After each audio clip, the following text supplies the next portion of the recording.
ഓർമ്മകളെയൊക്കെ കുടഞ്ഞു കളഞ്ഞിട്ടാണ് ഇവിടെ നിന്ന് ഓടിപ്പോയത്.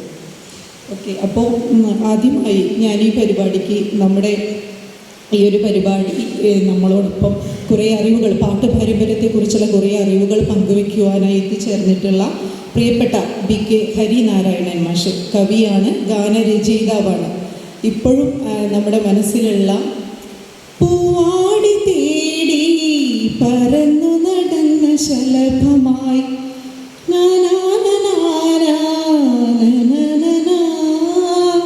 അത്ര നല്ല പാട്ടുകാരിയൊന്നുമില്ല, പക്ഷെ ഇത് ഒരുപാട് ഇഷ്ടമുള്ളൊരു പാട്ടാണ്. തീവണ്ടിയിലെ ആ ഒരു ഗാനം രചിച്ചിരിക്കുന്നത് മാഷാണ്. മാഷെ ഏറെ സ്നേഹത്തോടു കൂടി ഈ കാവശ്യകയുടെ കതിർ ശില്പശാലയിലേക്ക് സ്നേഹാദരങ്ങളോട് ക്ഷണിച്ചുകൊള്ളുന്നു. അടുത്തതായി എനിക്ക് ഇവിടെ സ്വാഗതം പറയാനുള്ളത് നമ്മുടെ ഈ ഒരു പരിപാടിയുടെ അധ്യക്ഷനായിട്ടുള്ള ഡോക്ടർ ബിജു ബാലകൃഷ്ണ മാഷോടാണ്.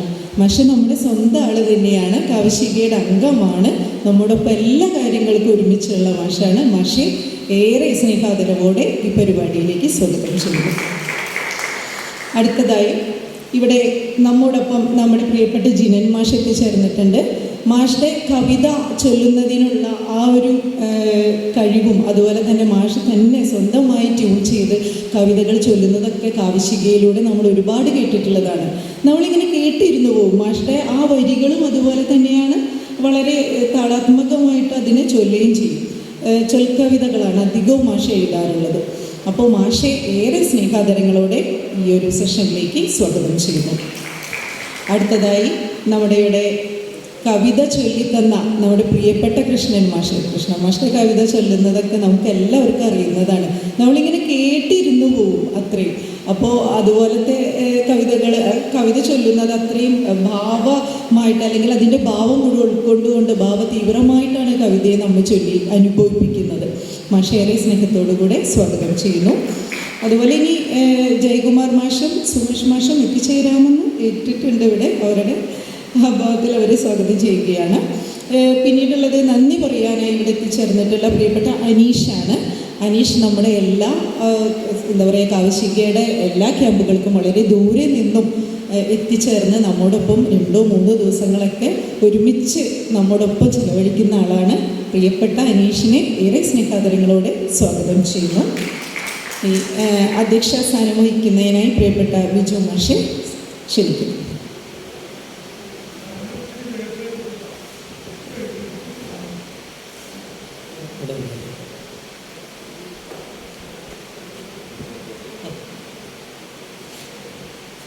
ബഹുമാന്യരെ, പ്രിയമുള്ളവരെ, എല്ലാവർക്കും എൻ്റെ വിനീതമായ നമസ്കാരം. ഏറെ ആഹ്ലാദത്തോടെയാണ് ഞാൻ ഇവിടെ നിൽക്കുന്നത്. കേരളത്തിൻ്റെ സാംസ്കാരിക തലസ്ഥാനത്തിൽ ഇങ്ങനെ മലയാളത്തിൻ്റെ പ്രമുഖരെ പങ്കെടുപ്പിച്ചുകൊണ്ട് വളരെ ശ്രദ്ധയോടെ തന്നെ ഒരു സാഹിത്യ ക്യാമ്പ് നടത്തുമ്പോൾ അതിലെന്തൊക്കെയാണ് നമുക്ക് വേണ്ടതെന്ന് കൃത്യമായ ഒരു രൂപരേഖ തയ്യാറാക്കിക്കൊണ്ടാണ് നമുക്കെല്ലാം പ്രിയങ്കരനായ രാഹുൽ മാഷിൻ്റെ നേതൃത്വത്തിൽ ഇത് സംഘടിപ്പിച്ചിരിക്കുന്നതെന്ന് നമുക്ക് ഈ കഴിഞ്ഞ 3 ദിവസങ്ങളുടെയും പ്രവർത്തനങ്ങൾ നമ്മെ എന്നും ഓർമ്മിപ്പിച്ചുകൊണ്ടേയിരിക്കും. അവിടെയാണ് ഇന്നത്തെ പല ക്ലാസ്സുകളുടെയും തുടർച്ചയിൽ ഈ നമ്മുടെ പാട്ടുപാരമ്പര്യം എന്ന ആ വിഷയത്തിൻ്റെ പ്രാധാന്യം നമ്മൾ മനസ്സിലാക്കുന്നത്. സാഹിത്യത്തെ നമ്മൾ പലതരത്തിലും മനസ്സിലാക്കി പോകുമ്പോൾ എവിടെയാണ് ഈ പാട്ടിൻ്റെ തുടക്കം എന്നതിനെക്കുറിച്ചൊക്കെ നമ്മൾ ചിന്തിച്ചാൽ അത് സാഹിത്യകൃതികളിൽ നിന്ന് നമ്മൾ അറിയുന്നതിനപ്പുറം പണ്ടൊക്കെ ആരൊക്കെയോ പാടിപ്പോയ, ഒരുപക്ഷെ അക്ഷരം അറിയാത്ത കാലത്തും അവർ പാടിപ്പോയ വായ്ത്താരികളുടെ മട്ടിൽ പിറവികൊണ്ട എത്രയോ വരികൾ നമ്മുടെ മനസ്സുകളെ തൊട്ട് നിൽക്കുന്നുണ്ട്. ആ പാട്ടുകളുടെ പാരമ്പര്യം വീണ്ടും നമ്മൾ സാഹിത്യത്തിലേക്ക് എത്തുമ്പോൾ ഒരു ഗാനപാരമ്പര്യത്തിലേക്ക് നമ്മെ കൊണ്ടുപോകുന്നുണ്ട്. അത് രാമായണമാണെങ്കിൽ പോലും പാട്ടാണ്. അത് ലവകുശന്മാർ പാടുകയാണ് രാമകഥ. അവിടെയൊന്നും തീരുന്നില്ലല്ലോ. പിന്നെ എത്ര തുടർച്ചകളിലൂടെയാണ് നമ്മൾ പല പാട്ടുകളിലേക്ക് വരുന്നത്. ആ പാട്ടുകളിലേക്ക് എത്തുമ്പോൾ കാനനങ്ങളിൽ അരൻ കളിറുമായി കരുണിയായി കാർന്നെടും കണ്ണുമ തന്നിൽ വിളയാടി നടണ്ടണ്ടാനനം വടിവുള്ള ആനവടിവായി അവതരിത്താതിയേ എന്ന് ശ്രീരാമൻ രാമചരിതം എഴുതുമ്പോഴും നമ്മൾ പാട്ടറിയുന്നുണ്ട്. ആ പാട്ടിൻ്റെ സൗന്ദര്യം അറിയുന്നുണ്ട്. അത് കഴിഞ്ഞ് നമ്മൾ വീണ്ടും പാട്ടുകളിലേക്ക് പോയാൽ നമ്മൾ കേൾക്കുന്നത് ഈ നാടിൻ്റെ താളങ്ങൾ, സാധാരണക്കാരായ ആളുകൾ പാടിപ്പോയ താളങ്ങളിൽ പുഷ്കരപത്രാക്ഷൻ കൗസല്യപുത്രൻ ജാനകിയോട് വേറായ പുഷ്കരിണി അധപമ്പാം കണ്ടെ പുഷ്പശരാതുരമാനസനായേ തക്ക സുമിത്രാപുത്രനെ നോക്കി താനുര ചെയ്ത കാനനമെങ്ങും മിക്ക വസന്തവിലാസം കൊണ്ട് വിരാജിതമായത് വീരാപാരായി പാരായി പുഷ്പിത കോമളവല്ലി വടന്തൊളി വാർന്ന ഇങ്ങനെ പാട്ടിൻ്റെ തുടർച്ച കണ്ണശ കവികളുടെ പാട്ടുകളിൽ നമ്മൾ അറിയും. അവിടെ എന്നും തീരുന്നില്ല. നമ്മളൊരു പക്ഷെ അന്വേഷിച്ചു പോയാൽ എത്രയെത്ര നാടൻ താളങ്ങൾ ഈ എഴുത്തിൽ സാഹിത്യത്തിൻ്റെ ഇടങ്ങളിൽ കിടക്കുന്നുണ്ട്. തൊട്ടേനെ ഞാൻ കൈകൾ കൊണ്ട് തോഴിമാരെ കൈക്കൽ കിട്ടുകിൽ നന്നായിരുന്നു കേളി ചെയ്യുവാൻ.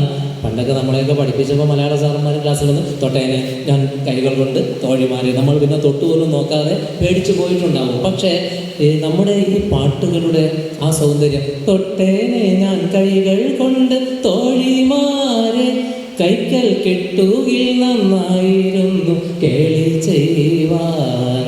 ക്രൂരനല്ല ബന്ധു അത്ര ചാരുരൂപൻ, നിങ്ങൾ മാറി നിൽക്കും എന്നരികിൽ ആരും വേണ്ട. പങ്കജാക്ഷൻ കടൽ വന്ന വാസു ഉണ്ണായിമാരാണ് നളചരിത മാട്ടക്കഥയിൽ എത്ര സുന്ദരമായി നമ്മുടെ പാരമ്പര്യത്തിൻ്റെ താളങ്ങളെ എടുത്ത് പരീക്ഷിച്ചിട്ടുണ്ട്. ഇങ്ങനെ നമ്മൾ നോക്കിപ്പോയാൽ ഞാൻ ഒരു അധ്യക്ഷനായി നിന്നുകൊണ്ട് അധിക ഭാഷണം നടത്തുന്നത് ശരിയല്ല.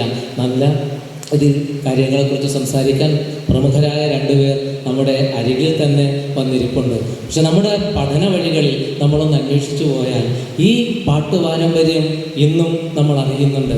പഴയ കൃതികളിൽ നിന്ന് നമ്മൾ കിളിപ്പാട്ടിലൂടെയും അല്ലേ അതിനു മുമ്പുള്ള പല പാട്ടുകളിലൂടെയൊക്കെ ഇങ്ങനെ സാഹിത്യം പോവുകയാണ്. രാമകഥപ്പാട്ടിൽ നമ്മൾ അറിയുന്നുണ്ട് നടന്തനർ രാമദേവൻ എന്നൊക്കെ പറയുന്ന താളങ്ങൾ ഓരോന്നാണ് അല്ലേ. അങ്ങനെ ശ്രീരാമൻ്റെ രാമചരിതത്തിൽ നിന്ന് കണ്ണശരാമായണം, രാമകഥപ്പാട്ട് എന്ന് വേണ്ട പല മണിപ്രമാണ കാവ്യങ്ങളൊക്കെ നോക്കുമ്പോഴും നമ്മളവിടെ താളത്തിൻ്റെ ഈ പാട്ടിൻ്റെ ഒരു പെരുമഴ അറിയുന്നു. അതിൻ്റെ തുടർച്ചയിൽ പുതിയ കാലത്തിൻ്റെ കവികളെയും നമ്മൾ അറിയാതെ പോണ്ട. ചിലരൊക്കെ നല്ല സുന്ദരമായിട്ട് നിൽക്കുന്നു ഞാൻ എന്ന് പാടുമ്പോൾ ഉണരാത്ത പത്മതീർത്ഥങ്ങൾ മുരുകൻ കാട്ടാക്കട കൊള്ളാം. നിൽക്കുന്നു ഞാൻ പത്മതീർത്ഥക്കുളത്തിൻ്റെ ഭിത്തിയിൽ കൈയുണ്ണി താടി താങ്ങി, ചുറ്റുമൊരായിരം കാണികൾ ഞാനും അങ്ങെത്തി നോക്കുന്നുണ്ടകക്കുളത്തിൽ. നമ്മുടെ താളങ്ങളൊക്കെ നിൽക്കുന്നു ഞാൻ എന്ന് പാടുമ്പോൾ ഒരുപക്ഷെ നമ്മൾ താളത്തിൽ നിന്ന് ഒന്ന് മാറിപ്പോകും. പക്ഷെ ഇതിവിടെയൊന്നും തീരുന്നില്ല. എത്രയെത്ര താളങ്ങൾ, കോടാനുകോടി താളങ്ങൾ ശ്രീനാരായണ ഗുരുദേവൻ്റെ കൃതികളിലൂടെ പോയാൽ നമുക്കറിയാൻ പറ്റും. ആ താളങ്ങളൊക്കെ കവിതയ്ക്ക് അനുയോജ്യമായ രീതിയിൽ അവർ ചേർത്ത് വച്ചിട്ടുണ്ട്. അതിൻ്റെ തുടർച്ചയിൽ നമ്മൾ ഇങ്ങോട്ട് വരുമ്പോഴേ നമ്മളെ വിസ്മയിപ്പിക്കുന്ന രണ്ട് എഴുത്തുകാരാണ് ഇവിടെയുള്ളത്. അതിലൊന്ന് എനിക്കേറെ പ്രിയങ്കരനായ BK ഹരിനാരായണൻ.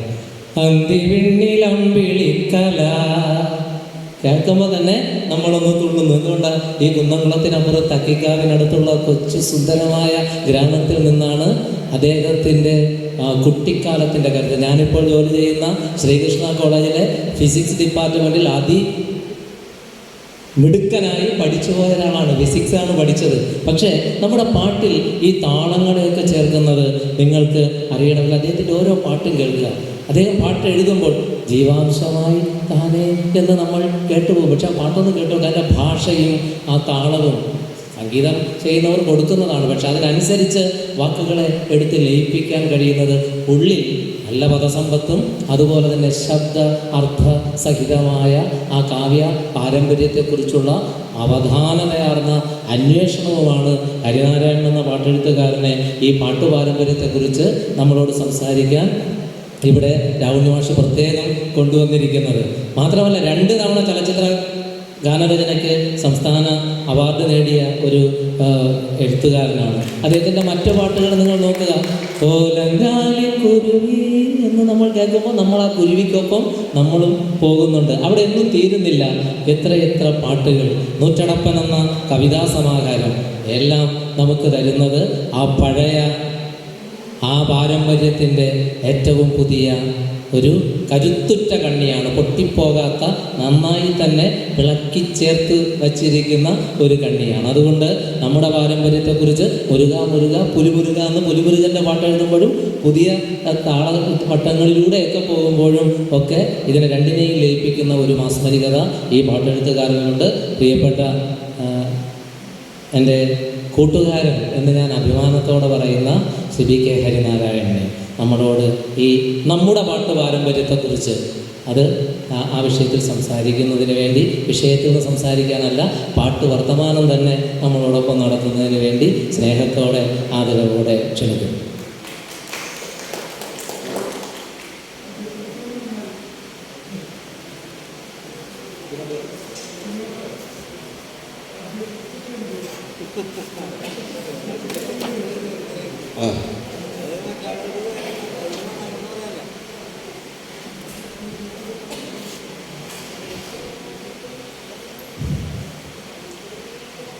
കതിരിൻ്റെ ഈ വേദിയിൽ എത്താൻ കഴിഞ്ഞതിൽ വലിയ സന്തോഷം. സത്യം പറഞ്ഞാൽ കുറച്ച് പേടിച്ചിരുന്നു. ഇന്ന് രാവിലെയാണ് കണ്ണൂരിൽ നിന്ന് എത്തിയത്. എൻ്റെ വീട് കുന്നംകുളത്താണ്. ഞാൻ 11 മണിക്ക് ഇറങ്ങി. കുന്നംകുളം വളരെ അടുത്തുള്ളൊരു സ്ഥലമാണ്. ഇപ്പം എൻ്റെ നാട്ടിലേക്ക് 26 കിലോമീറ്ററേ ഉള്ളൂ. അവിടെ നിന്ന് ഇവിടേക്ക് എത്താൻ 1.5 മണിക്കൂറിലധികമാണ് ഞാൻ ഈ റോഡ് മാർഗം എടുത്തത്.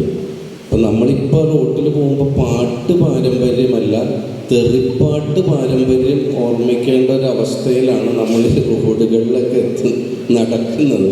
അപ്പോൾ അങ്ങനെ ഇവിടെ എത്താൻ പറ്റില്ല എന്ന് വിചാരിച്ചു. ബിജുമാഷ് 1-2 തവണ വിളിച്ചിരുന്നു. ഞാൻ എന്തായാലും കഴിഞ്ഞ തവണ രൗണ്ടേട്ടിന് ഇവിടെ ഇങ്ങനെ ക്യാമ്പിൻ്റെ വിളിച്ചെനിക്ക് അന്ന് എത്താൻ പറ്റില്ല, വേറൊരു പ്രോഗ്രാമിൽ പെട്ടുപോയതുകൊണ്ട്. അപ്പോൾ ഇക്കുറി എന്തായാലും എത്തണം എന്ന ആഗ്രഹമുണ്ടായിരുന്നു. എത്താൻ കഴിഞ്ഞതിൽ വലിയ സന്തോഷം ഉണ്ട്. കാരണം ഇത് നമ്മുടെയൊക്കെ ഒരു സന്തോഷമുള്ള കാര്യമല്ലേ, ഇങ്ങനെ കൂടിച്ചേർന്ന്. ഇപ്പോൾ എത്ര സ്ഥലത്താണ് കവിതയുടെ ക്യാമ്പുകളും ലിറ്ററേച്ചർ ഫെസ്റ്റിവലുകളും ഒക്കെ നടന്നുകൊണ്ടിരിക്കുക. അപ്പോൾ കണ്ണൂർ ഒരു ലിറ്ററേച്ചർ ഫെസ്റ്റിവൽ കഴിഞ്ഞിട്ടാണ് പൊന്നാനിയിൽ കവിതയുടെ ക്യാമ്പ് നടക്കുകയാണെന്ന് തോന്നുന്നു. അങ്ങനെ കേരളത്തിൽ ഉടനീളം കവിത ക്യാമ്പ് നടക്കുന്ന സമയത്ത്, അല്ലെങ്കിൽ അക്ഷരവുമായി ബന്ധപ്പെട്ടിട്ടുള്ള ഒരു ക്യാമ്പ് നടക്കുന്ന സമയത്ത് നമുക്ക് ഉറപ്പാണ് നമ്മൾ ഈ കാലത്ത് ഇപ്പോൾ ഈ യുദ്ധം ഇങ്ങനെ വന്നപ്പോൾ നമ്മൾ മാധ്യമങ്ങളൊക്കെ കണ്ടതാണ്. ഈ യുദ്ധത്തിന് വന്നപ്പോൾ ഒരുമാതിരി ഇന്നിപ്പോൾ റയൽ മാഡ്രിഡും ബാഴ്സലോണയും തമ്മിലുള്ള ഒരു കളി നടക്കുകയാണ് 7:30 മണിക്ക്. ഈ കളിയിൽ മത്സരിക്കുമ്പോൾ നമ്മളൊരു ഭാഗം പിടിച്ച് പറയുന്ന പോലെ നമ്മുടെ തൊട്ടടുത്ത് നിൽക്കുന്നവർ വരെ ഈ യുദ്ധത്തിൻ്റെ ആവേശത്തിൽ അവിടെ ഇടിക്കണം, അവിടെ മിസൈലിടണം എന്ന് പറഞ്ഞ് നടന്നൊരു ഇത് നമ്മൾ തൊട്ടടുത്ത് കണ്ടതാണ്. ഒരുപക്ഷെ ഒരു ക്രിക്കറ്റ് കമൻട്രിയുടെ അല്ലെങ്കിൽ ക്രിക്കറ്റ് അല്ലെങ്കിൽ പൂരം, തൃശ്ശൂർ പൂരം റിപ്പോർട്ട് ചെയ്യുന്നതിനേക്കാൾ ഇരട്ടി ആവേശത്തോടെയാണ് നമ്മുടെ ഈ ചാനലിൽ ഓരോ ആളുകളും ഈ യുദ്ധത്തിനെ പറഞ്ഞത്. ഇല്ലാത്ത വാർത്തകൾ പെരുപ്പിച്ചു 1-10 മാറ്റിയൊക്കെയാണ് നമ്മൾ കണ്ടിരുന്നത്. ആ ഒരു സമയത്ത് നമ്മൾ ഒരുപക്ഷെ അങ്ങനെ അറിയാതെ അങ്ങോട്ട് യുദ്ധത്തിലേക്ക് പോകുന്ന ഒരു സമയത്ത് എനിക്ക് തോന്നുന്നു നമ്മുടെ നാട്ടിലൊക്കെ ഇത്രയും അക്ഷരത്തിൻ്റെയും കവിതകളുടെയും ക്യാമ്പൊക്കെ നടക്കുമ്പോൾ ഇന്ന് സത്യം പറഞ്ഞാൽ പ്രസാധകർക്കൊന്നും വേണ്ടാത്തവരാണ് കവികൾ. കാരണം കവികളെ വിപണിയാണല്ലോ ലക്ഷ്യം. വിറ്റ് പോകുന്ന സമയത്ത് കവികൾ 2-മതും 3-മതും ഒക്കെ ആയി പോകുന്ന ഒരു സമൂഹമാണെങ്കിൽ പോലും ഇത്രയും കവിതാ ക്യാമ്പ് നടക്കുമ്പോൾ നമുക്ക് ഒരു കാര്യത്തിലെത്താൻ പറ്റും. ഇങ്ങനെയുള്ള ഒരു കവിയും ഒരു യുദ്ധത്തിന് തോക്കെടുക്കില്ല എന്നുള്ളത് ഉറപ്പാണ്. പെണ്ണ് എടുക്കുകയും ഒക്കെ ചെയ്യും. അപ്പോൾ അതുകൊണ്ട് ഇത്തരം കതിരുകൾ നമ്മുടെ ഈ ഒരു രാഷ്ട്രീയ കാലാവസ്ഥയിൽ അത്യാവശ്യം തന്നെയാണ്. അപ്പോൾ അതിൽ കൂടിയിരിക്കുക എന്നുള്ളതും ആവശ്യമാണ്. അപ്പോൾ നമ്മൾ ഈ കൂടിയിരിക്കുന്ന എല്ലാവർക്കും അഭിവാദ്യങ്ങൾ. രാവുണ്ണേട്ടൻ പറഞ്ഞ പോലെ ബിജു മാഷ്ടെ അധ്യക്ഷ പ്രസിഡന്റ് മാഷ് കുറച്ചുകൂടി സംസാരിച്ചെങ്കിൽ എന്ന് എനിക്ക് തോന്നി. കാരണം മാഷ്ക്ക് കവിതയുടെ വലിയൊരു പാട്ടിൻ്റെ പാരമ്പര്യവും ഉണ്ട്. ഞാൻ അങ്ങനെ പറയാൻ പാടുമെന്നറിയില്ല. പക്ഷേ മാഷ്ടെ സംസാരം, ഞാൻ പഠിച്ച കോളേജിൽ അധ്യാപകനാണ്, വലിയ സുഹൃത്താണ്. അപ്പോൾ എല്ലാ സ്ഥലത്തും മാഷ് കുന്നംകുളത്ത്, ഞങ്ങൾ കുന്നംകുളത്താണെങ്കിലും മാഷ് ഉണ്ടാവാറുണ്ട്. അപ്പോൾ എനിക്ക് പെട്ടെന്ന് മാഷ് കവിത ചൊല്ലുമ്പോഴും കേൾക്കുമ്പോഴൊക്കെ മാഷ്ടെ കാരണവരായിട്ടുള്ള മധുസൂദനൻ നായർ സാറിനെ എനിക്ക് ഇങ്ങനെ മുമ്പിൽ കാണുന്ന പോലെ ഇങ്ങനെ ഓർമ്മ വരാറുണ്ട്. അത്ര സുന്ദരമായിട്ട് മാഷ് സംസാരിക്കുക, അത് കേട്ടിരിക്കുക. എനിക്കും അത് കേട്ടിരുന്നാൽ മതി എന്ന് തോന്നുന്നുണ്ടായിരുന്നു. ജിനമാഷും സംസാരിക്കാനുണ്ട്. ഞാനങ്ങനെ കൂടുതൽ സംസാരിക്കാൻ വേണ്ടിയിട്ടൊന്നും വന്നതല്ല, അങ്ങനെ സംസാരിക്കാൻ അറിയുന്ന ഒരാളുമല്ല.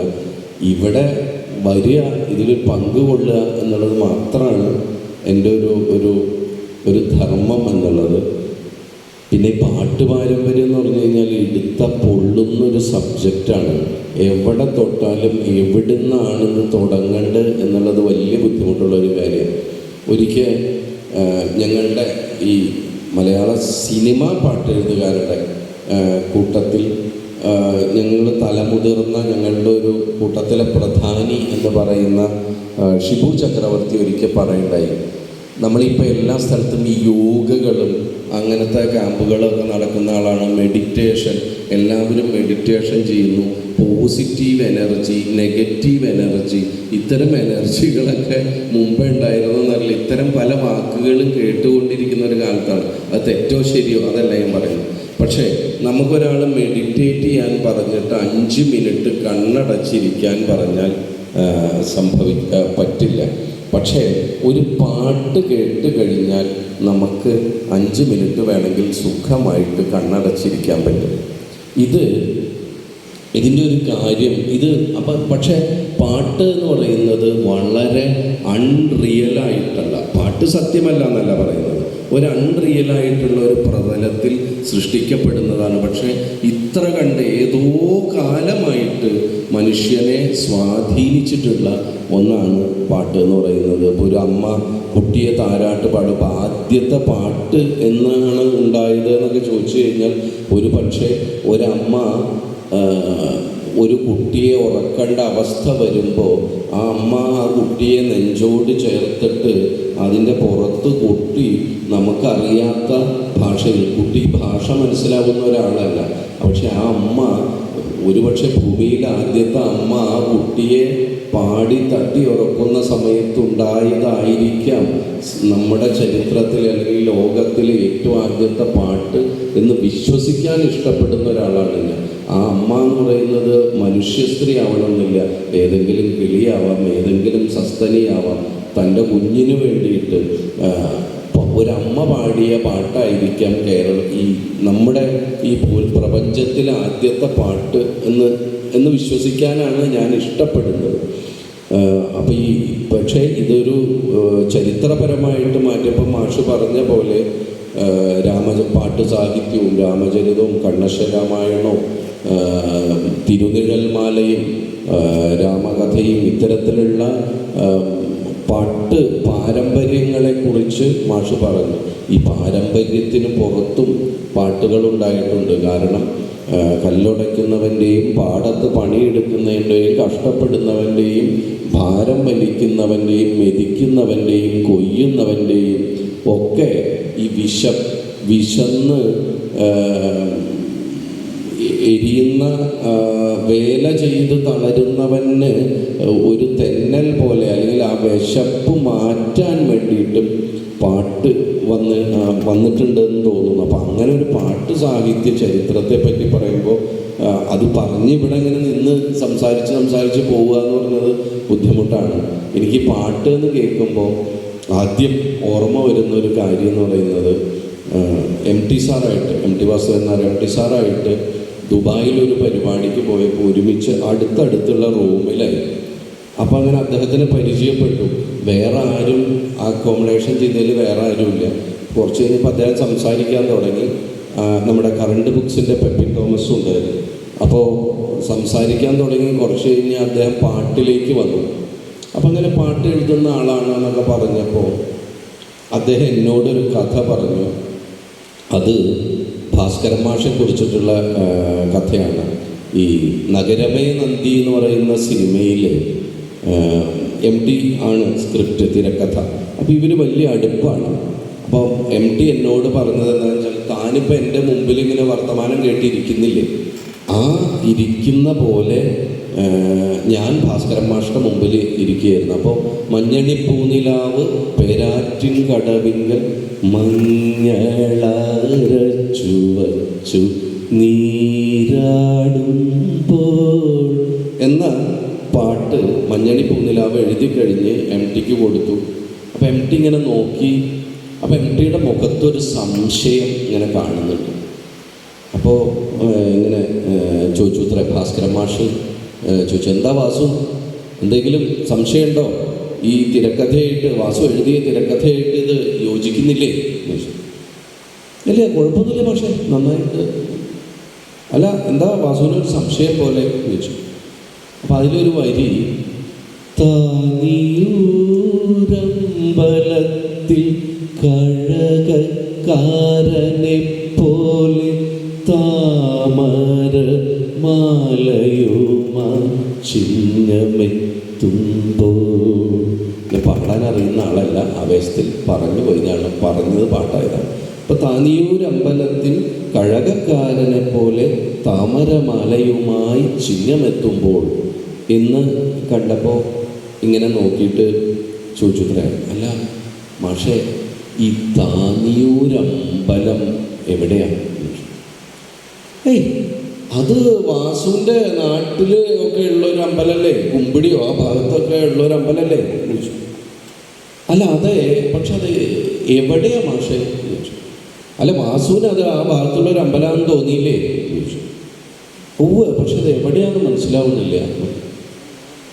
തോന്നിയല്ലോ, ആ തോന്നലെ പാട്ടിൽ വേണ്ടു, സത്യം വേണമെന്നില്ല. വാസുവിന് അത് കേൾക്കുമ്പോൾ അവിടെ ഒരു അമ്പലം ഉണ്ടെന്ന് തോന്നുക, അതുണ്ടാവുക. അല്ലാതെ സത്യമല്ല പാട്ടിൽ എഴുതൽ, സത്യമാണെന്ന് തോന്നിക്കലാണ്. അത് കഴിഞ്ഞ് MD എന്നോട് പറയാണ്, നമ്മൾ പാട്ട് എഴുതുമ്പോൾ ശ്രദ്ധിക്കേണ്ട ഏറ്റവും വലിയൊരു കാര്യം എന്ന് പറയുന്നത്, ഇപ്പോൾ ഒരു കഥ, ഒരു ഫിക്ഷൻ എഴുതി വരുമ്പോൾ, ഒരു സിനിമയിൽ കഥ എഴുതി വരുമ്പോൾ ഒരു ജീവിതമാണ് എഴുതി വരുന്നത്. ഈ ജീവിതം എഴുതുമ്പോൾ ഒരാൾ ഒരു കൊലപാതകം ചെയ്തിട്ട് ജയിലിൽ പോകുന്ന സമയത്ത് അവിടെ പാട്ടുണ്ടാവുന്നില്ല. ഒരാൾ അമ്മ മരിച്ച സമയത്ത് നിന്നിട്ട് പാട്ട് പാടുന്നില്ല, കരഞ്ഞിട്ട് കണ്ണീരൊക്കെ തുടച്ചിട്ട്. പക്ഷേ അതുപോലെ തന്നെ ഒരാൾ ഒരു പ്രേമിച്ചിട്ട് കാമുകി അങ്ങോട്ട് പോകുമ്പോൾ എല്ലാവരും പാട്ടറിയുന്ന ആൾക്കാരൊന്നുമല്ല പ്രേമിക്കുന്നത്, ഇവർ പാട്ട് പാടുന്നില്ല. എന്നാൽ ഈ കഥ സിനിമയിൽ ഉപയോഗിക്കുന്ന സമയത്ത് പാട്ട് വേണം. അപ്പോൾ സത്യത്തിൽ ആ കഥയും കഥാപരിസരവും ഒക്കെ റിയലാണ്. പാട്ട് എന്ന് പറയുന്നത് അൺറിയലാണ്. പക്ഷേ അത് റിയലിനേക്കാൾ റിയലായിട്ട് തോന്നുകയും ചെയ്യും. അതാണ് പാട്ടിൻ്റെ മാന്ത്രികത. അതാണ് നമ്മൾ ശ്രദ്ധിക്കേണ്ടത് എന്ന് MD സാറ് ഒരു ഉപദേശം പോലെ, അല്ലെങ്കിൽ ഒരു മുതിർന്ന ഒരുപാട് അനുഭവങ്ങളുള്ള ഒരു മനുഷ്യൻ പറയുന്ന പോലെ പറഞ്ഞിരുന്നു. ഇപ്പോഴും തോന്നുന്ന കാര്യമാണ്, ഏതൊരു കാലത്ത് സൃഷ്ടിക്കപ്പെട്ട പാട്ടുകളാണെങ്കിലും ആ പാട്ടുകളിൽ ആ ഒരു അൺറിയലാണ്, പക്ഷെ അത് റിയലാവുക എന്നുള്ളത് വലിയ പ്രസക്തമായിട്ടുള്ളൊരു കാര്യമാണ്. ആ ഒരു മാജിക്ക് പാട്ടിനുണ്ട്. മാത്രമല്ല, ഇപ്പോൾ നമ്മൾ കുട്ടികളൊക്കെ, നമ്മളൊക്കെ പഠിച്ച പല പാട്ടുകളും ഈ ഞാനൊക്കെ എന്താ പറയുക, ദേവദുന്ദുഭൂതം വർഷമംഗളഘോഷം, ദേവദുന്ദുഭീതൻ വർഷമംഗളഘോഷം എന്ന് പറയുന്ന പാട്ട് ഞാൻ സ്കൂളിൽ പഠിക്കുന്ന കാലത്ത് ദേവദുന്ദുഭൂതം വർഷമംഗളഘോഷം എന്നാണ് ഞാൻ പാടി പഠിച്ചിരിക്കുന്നത്. അത് വളരെ കാലം കഴിഞ്ഞാണ് ഇത് ദേവദുന്ദുഭീതൻ വർഷമംഗളഘോഷമാണ് എന്ന് ഞാൻ അറിഞ്ഞു. പക്ഷേ ഇതിലൊരു കാര്യമുണ്ട്. ആ ആ സമയത്ത് കേട്ട ഒരു പത്രവാർത്ത എനിക്ക് വരി തെറ്റാതെ എനിക്ക് പറയാൻ പറ്റും, അല്ലെങ്കിൽ പറയാൻ പറ്റില്ല. ഒരുപക്ഷെ ഒരു കഥ പഠിപ്പിച്ച പാഠം എനിക്ക് പറയാൻ പറ്റില്ല. പക്ഷേ ഞങ്ങളുടെ ഒരു മാഷ് പഠിപ്പിച്ചിരുന്നു, ഈ പാദവർഗം പ്ലസ് ലംബവർഗം കർണവർഗമാണ്, അത് പൈത്തഗോറസ് കണ്ടുവച്ച തത്വവുമാണ്. പാദവർഗം പ്ലസ് ലംബവർഗം കർണവർഗമാണ്, അത് പൈത്തഗോറസ് കണ്ടുവച്ച തത്വവുമാണ്. പക്ഷേ വേറൊരു ഇക്വേഷനും എനിക്ക് ഓർമ്മ വരില്ലെങ്കിലും ഈ സാധനം ഇന്നും എൻ്റെ ഓർമ്മയിൽ ആ ഒരു താളവും ഈണവും ഉള്ളത് കൊണ്ട് ഇതിൻ്റെ അർത്ഥം, അതിൻ്റെ ഉള്ളിലുള്ള കണ്ടന്റ് എന്താണെന്നറിയില്ലെങ്കിലും അത് എന്നിൽ ഓർമ്മയുണ്ട്. ഒരു പക്ഷേ നമ്മുടെ രാമായണവും ഇത്തരത്തിലൊക്കെയുള്ള പാട്ട് സാഹിത്യത്തിൻ്റെ ഭാഗമായിട്ട് മാറുന്നത് നമ്മൾ ഓർമ്മിക്കുന്നുണ്ടായിരിക്കും. ചിലപ്പോൾ നമുക്ക് അർത്ഥമറിയാതെ പോലും നമ്മൾ പാട്ടിൻ്റെ വരികൾ മൂളും. അപ്പം അങ്ങനെ ഒരു മാജിക്ക് കാലാകാലമായിട്ട് എന്നോ ആളുകൾ തിരിച്ചറിയുകയും അത്തരത്തിലുള്ള പണിയെടുക്കുന്നവൻ്റെയും കഷ്ടപ്പെടുന്നവൻ്റെയും മക്കളെ താരാട്ടുന്നവരുടെയും ഒക്കെ പല രീതിയിലുള്ള പല പാട്ടുകൾ ഉണ്ടായിട്ടുണ്ട്. ഇപ്പം ഞാനൊരിക്കൽ ഓണത്തിൻ്റെ ഒരു ഗവേഷണത്തിൻ്റെ ഭാഗമായിട്ട് നോക്കിയപ്പോൾ തന്നെ ഓണത്തിന് കേരളത്തിലുടനീളം ഉണ്ടായിട്ടുള്ള ഓണക്കളിയുടെ പലതരം പാട്ടുകൾ ഒരു ഒക്കേഷൻ മാത്രമാണ്, എത്രയാണ് എന്ന് നമുക്ക് പറയാൻ പറ്റില്ല. അതുപോലെ തന്നെ ഈ രാമായണം തന്നെ എത്ര രീതിയിൽ രാമാനുജൻ്റെയൊക്കെ പുസ്തകത്തിൽ ഒരുപാട് രാമായണങ്ങളെ പറ്റിയിട്ട് അതിലൊന്നും പ്രതിപാദിക്കാത്ത തന്നെ രാമായണങ്ങൾ. ഒരിക്കൽ ഈ കേരളോർമ്മ കോളേജിലെ, എനിക്ക് വരി പറയാവുന്നത്, കേരളോർമ്മ കോളേജിലെ തന്നെ വിദ്യാർത്ഥിയായിട്ടുള്ള ഗായകൻ സന്നിധാനന്ദൻ്റെ അമ്മ എനിക്കൊരു രാമായണം പാടിത്തന്നു. ആ രാമായണത്തിൽ അവരുടെ രാമായണം വരിയേ വേറെയാണ്. ആ രാമായണത്തിൽ പറയുന്നത് എന്താണെന്ന് വെച്ചാൽ ഈ ശ്രീരാമൻ എങ്ങനെയാണ് രാവണൻ എങ്ങനെയാണെന്ന് സീതയോട് കൈകേയിയും കൗസല്യയും അവരമ്മമാർ ചോദിച്ചപ്പോൾ, സുമിത്രയും ചോദിച്ചപ്പോൾ അവിടെ ഇരിക്കുന്ന, അതാണ് ഓരോ ഭാഷയിലും ഇതിനെ മാറ്റുകയാണല്ലോ ചെയ്യുന്നത്, അവിടെ ഇരിക്കുന്ന അരിമാവ് കൊണ്ട് സീത രാവണൻ്റെ ചിത്രം ഒരു വലിയ ആവണപ്പലകയുടെ അടിഭാഗത്ത് വരച്ചു കൊടുത്തു. ആ വരച്ചു കൊടുത്തിട്ട് ഇതൊരു പാട്ടായിട്ടുണ്ട്, അറിയുന്നവരുണ്ടായിരിക്കും. ഇത് കണ്ടപ്പോൾ ഇത് വരച്ചു കൊടുത്തു, ഇത്ര കേമനാണെന്നൊക്കെ പറഞ്ഞു. അവിടെ വച്ചുപോയി. രാമൻ പിന്നീട് വൈകിട്ട് വന്ന് ഈ ആവണപ്പലക എടുത്തു നോക്കി, അതിൻ്റെ സൈഡിൽ നോക്കിയപ്പോൾ ഈ രാവണൻ്റെ ചിത്രം. അപ്പം രാമൻ ചോദിച്ചു എന്നാണ്, ഇത്ര കാലവും എന്നോടൊപ്പം ജീവിച്ച എൻ്റെ ചിത്രം നിനക്ക് വരയ്ക്കാൻ പറ്റില്ല, പക്ഷേ ഈ ഇത്ര കാലം കണ്ട അശോകവനികയിലിരുന്ന രാവണൻ്റെ ചിത്രം നിനക്ക് വരയ്ക്കാൻ പറ്റിയല്ലോ, ഇപ്പോഴും അയാളാണല്ലേ മനസ്സിൽ എന്ന് ചോദിച്ച് അവിടുന്നാണ് ഇതിൻ്റെ കോൺഫ്ലിക്റ്റ് തുടങ്ങണമെന്നാണ് ആ പാട്ടിലുള്ളത്. ഞാൻ ആ പാട്ടിനെ പേരിടാം. അത്തരത്തിൽ ഒരുപാട് പാട്ടുകളാൽ സമ്പന്നമാണ് നമ്മുടെ നമ്മുടെ ഈ ചരിത്രം എന്ന് പറയുന്നത്. നാടകഗാനങ്ങൾ തന്നെ, ഈ നൃത്ത നാടകങ്ങളിൽ ഒരുപാട്, ഈ നമ്മൾ കാന്ത തൂകുന്നു തൂമണം ഇതെങ്ങു നിന്നു കാന്ത മുമ്പിതുപോലിമ്പമെഴും ഗന്ധം ഗന്ധിച്ചതില്ല കിം കിം കിം കിം കിം കിം കിം കാന്ത തൂകുന്നു തൂമണം ഇതെങ്ങു നിന്നു കാന്ത മുമ്പിതുപോലിമ്പമെഴും ഗന്ധം ഗന്ധിച്ചതില്ല കിം കിം കിം കിം കിം കിം കിം മേ മേ മേ മേ മേ മേ മേ. ഈ പാട്ട് നമ്മളൊക്കെ കേട്ടത്, ഈ പാട്ടിൻ്റെ ചുവട് പിടിച്ച് ഞാനൊരു പാട്ട് സിനിമയിൽ ചെയ്തിരുന്നു, മഞ്ജു വാര്യർ പാടിയത്. അപ്പം അതിൻ്റെ പിന്നിലൊരു ചരിത്രം അന്വേഷിച്ച് പോയപ്പോൾ നമുക്കൊക്കെ ഈ പാട്ട് കേൾക്കുന്നത് ഒരിടത്ത് എന്ന് പറയുന്ന സിനിമയിൽ ജഗന്നാഥൻ്റെ ക്യാരക്ടർ പാടുന്ന ഇതെന്നാണ്. പക്ഷേ ഇത് ജഗന്നാഥൻ സാറും കേട്ടത് വൈക്കം മണി എന്ന് പറയുന്ന നാടകാചാര്യൻ, നാടകത്തിലെ നടനൊക്കെ ആയിട്ടുള്ള വൈക്കം മണി പാടിയതാണ് ഇതിൻ്റെ ഏറ്റവും നമുക്ക് ഇന്നുള്ള പ്രാഗ്രൂപം. വൈക്കം മണിയുടെ മകളുടെ ഭർത്താവാണ് ശ്രീകുമാരൻ തമ്പി സാർ. അപ്പോൾ ഈ വൈക്കം മണി സാറിൻ്റെ പാടിയതൊക്കെ അന്വേഷിച്ച് അപ്പോൾ ആ ചേച്ചി രാജ് ചേച്ചി പറഞ്ഞിട്ട്, ശ്രീകുമാരൻ തമ്പി സാറിൻ്റെ വൈഫ് വൈക്കം മണി സാറിൻ്റെ മകൾ പറഞ്ഞിട്ടാണ് ഞാനത് കേട്ട്. അപ്പം ഈ പാട്ടിൻ്റെ രീതി എന്ന് പറയുന്നത് പണ്ട് ഇത് കിം കിം കിം കിം കിം കിം കിം മേ മേ മേ മേ മേ മേ മേ എന്ന് പറയുന്നത് ഒരു പാട്ട് രീതിയായിരുന്നു. ആ പാട്ട് രീതി തമിഴ്നാട്ടിൽ ഇപ്പോൾ ഒരു നാടകം ഉണ്ടെങ്കിൽ അവർ ഒരു പാട്ടുണ്ടാക്കും, തമിഴിലായിരിക്കും. അതിൻ്റെ ഒടുവിൽ കിം കിം കിം കിം കിം കിം കിം മേ മേ മേ മേ മേ മേ എന്ന് വയ്ക്കും. കേരളത്തിൽ വരുമ്പോൾ അതിന് മലയാളത്തിലുള്ള വരികളായിരിക്കും. അങ്ങനെ ഒന്നായിരുന്നു കാന്താ തൂകുന്നു തൂമണം. അതിൻ്റെ ചുവട് പിടിച്ചാണ് അന്ന് ഞങ്ങൾ മറ്റൊരു പാട്ടുണ്ടാക്കിയത്. അപ്പം ഇത്തരത്തിലുള്ള നൃത്ത സംഗീത നാടകങ്ങളിലെ പാട്ടുകൾ വന്നിട്ട് ഈ പാട്ടുകളുടെ കാര്യം സിനിമാ പാട്ടുകളിലേക്ക് ഞാൻ എത്തുകയാണ്. സിനിമാ പാട്ടാണ് ഏറ്റവും അവസാന വാക്ക് എന്നൊരു വിശ്വാസം എനിക്കില്ല. ഒരുപാട് പാട്ടുശാഖകളിലൊന്ന് മാത്രമാണ്, പക്ഷേ ഒരുപാട് പേരെ സ്വാധീനിച്ചിട്ട് ജയരാജ് വാര്യരൊക്കെ ഒരിക്കൽ ഒരു വേദിയിൽ തന്നെ പറഞ്ഞു കേട്ടിട്ടുണ്ട്, എന്നെ മലയാളം പഠിപ്പിച്ചത് സിനിമാ പാട്ടുകളാണ്, കേട്ട സിനിമാ പാട്ടുകളിലെ വാക്കിൻ്റെ അർത്ഥം തേടിപ്പോയിട്ടാണ് എന്ന് പറയുന്നത്. അപ്പം സിനിമാ പാട്ടുകൾ ഒരു പരിധി വരെ ആളുകളെ സ്വാധീനിച്ചിട്ടുണ്ട്. ഈ സിനിമാ പാട്ടുകളുടെ തന്നെ ചരിത്രം ഞാൻ നിർത്തി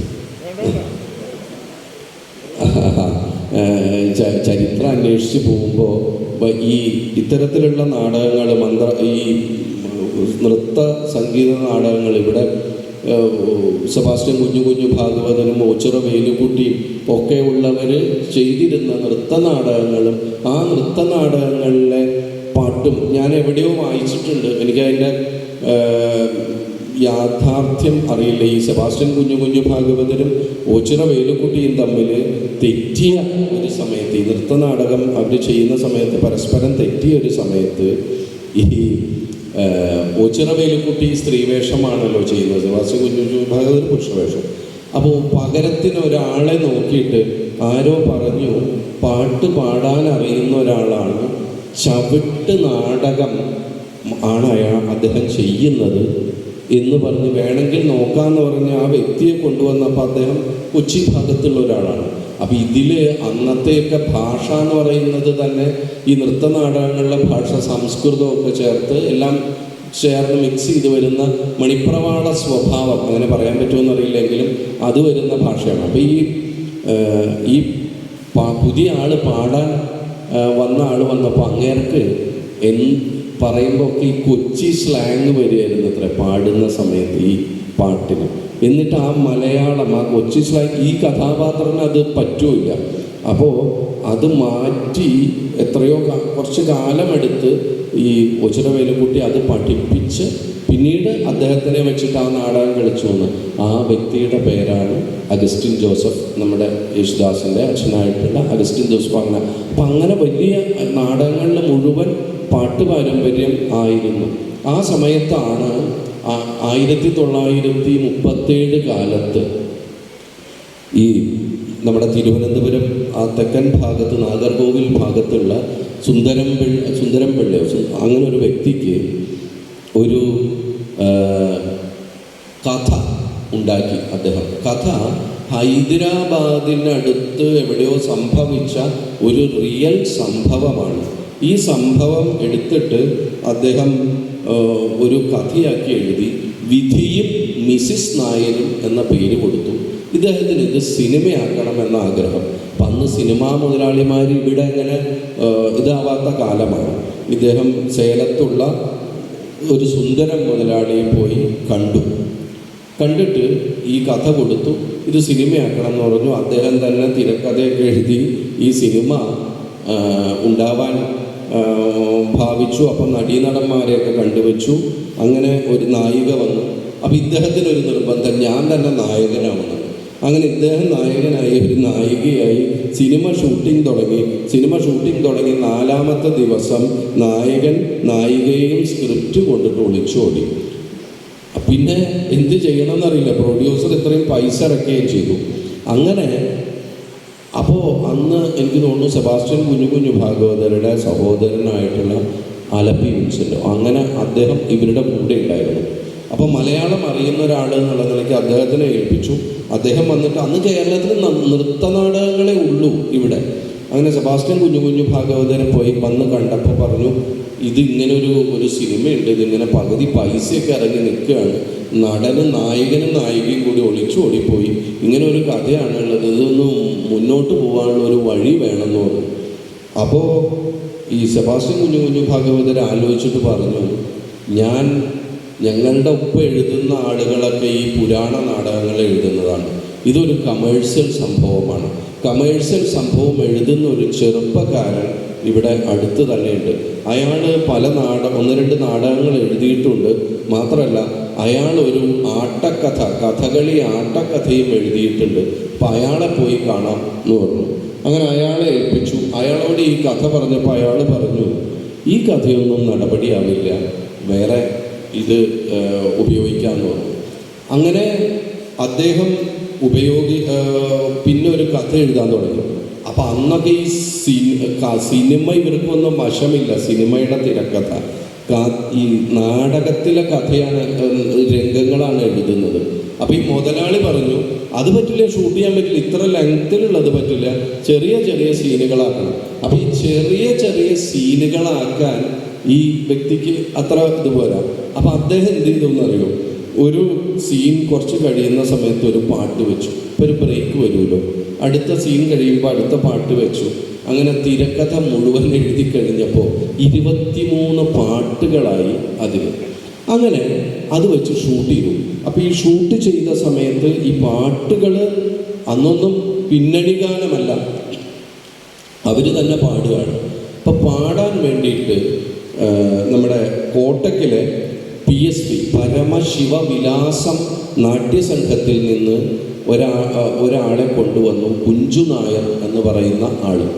അദ്ദേഹം നടനുമാണ്, ഈ പാട്ട് പാടാറിയിരുന്ന ആളാണ്. ഇദ്ദേഹം പാട്ട് ചെയ്തു, ഒപ്പമുള്ള ഹാർമോണിയം ചെയ്യുന്ന വ്യക്തിയും കൂടി സഹായിച്ചിട്ട് ഈ 23 പാട്ടുകളും ചിട്ടപ്പെടുത്തി സിനിമയിൽ അഭിനയിച്ചപ്പോൾ അദ്ദേഹത്തിൻ്റെ പേര് KK അരൂർ എന്നാക്കി. അങ്ങനെ പാട്ട് ചെയ്ത് ആ സിനിമ 1938 പുറത്തു വന്നു. ആ സിനിമയുടെ പേരാണ് ബാലൻ എന്ന് പറയുന്ന സിനിമ. അതിൽ ഈ തിരക്കഥ എഴുതിയതും പാട്ട് എഴുതിയതും ഉള്ള വ്യക്തിയുടെ പേരാണ് മുതുകുളം രാഘവൻ പിള്ള. ഒരു പക്ഷേ അന്ന് അങ്ങനെ ആ തിരക്കഥ എഴുതുന്ന സമയത്ത് ഈ സീൻ തിരിക്കാൻ വേണ്ടിയിട്ട് അദ്ദേഹം ഇങ്ങനെ എഴുതിയ പാട്ടുകളുണ്ട്. ആ പാട്ടുകൾ ഉണ്ടായത് കൊണ്ടാണ് ഇന്ന് ചലച്ചിത്ര ഗാനശാഖയ്ക്ക് വലിയൊരു പാട്ടുകളുടെ പാരമ്പര്യം തന്നെ. അതിൻ്റെ തുടക്കം എന്ന് പറയുന്നത്, ആദ്യത്തെ മൈൽ സ്റ്റോൺ എന്ന് പറയുന്നത് മുതുകുളം എഴുതിയ പാട്ടുകളാണ്. മുതുകുളം രാഘവൻ പിള്ള എന്ന വ്യക്തിയാണ് ആ പാട്ടിന് ശരിക്കും തുടക്കമിട്ടത് എന്ന് തന്നെ പറയാം.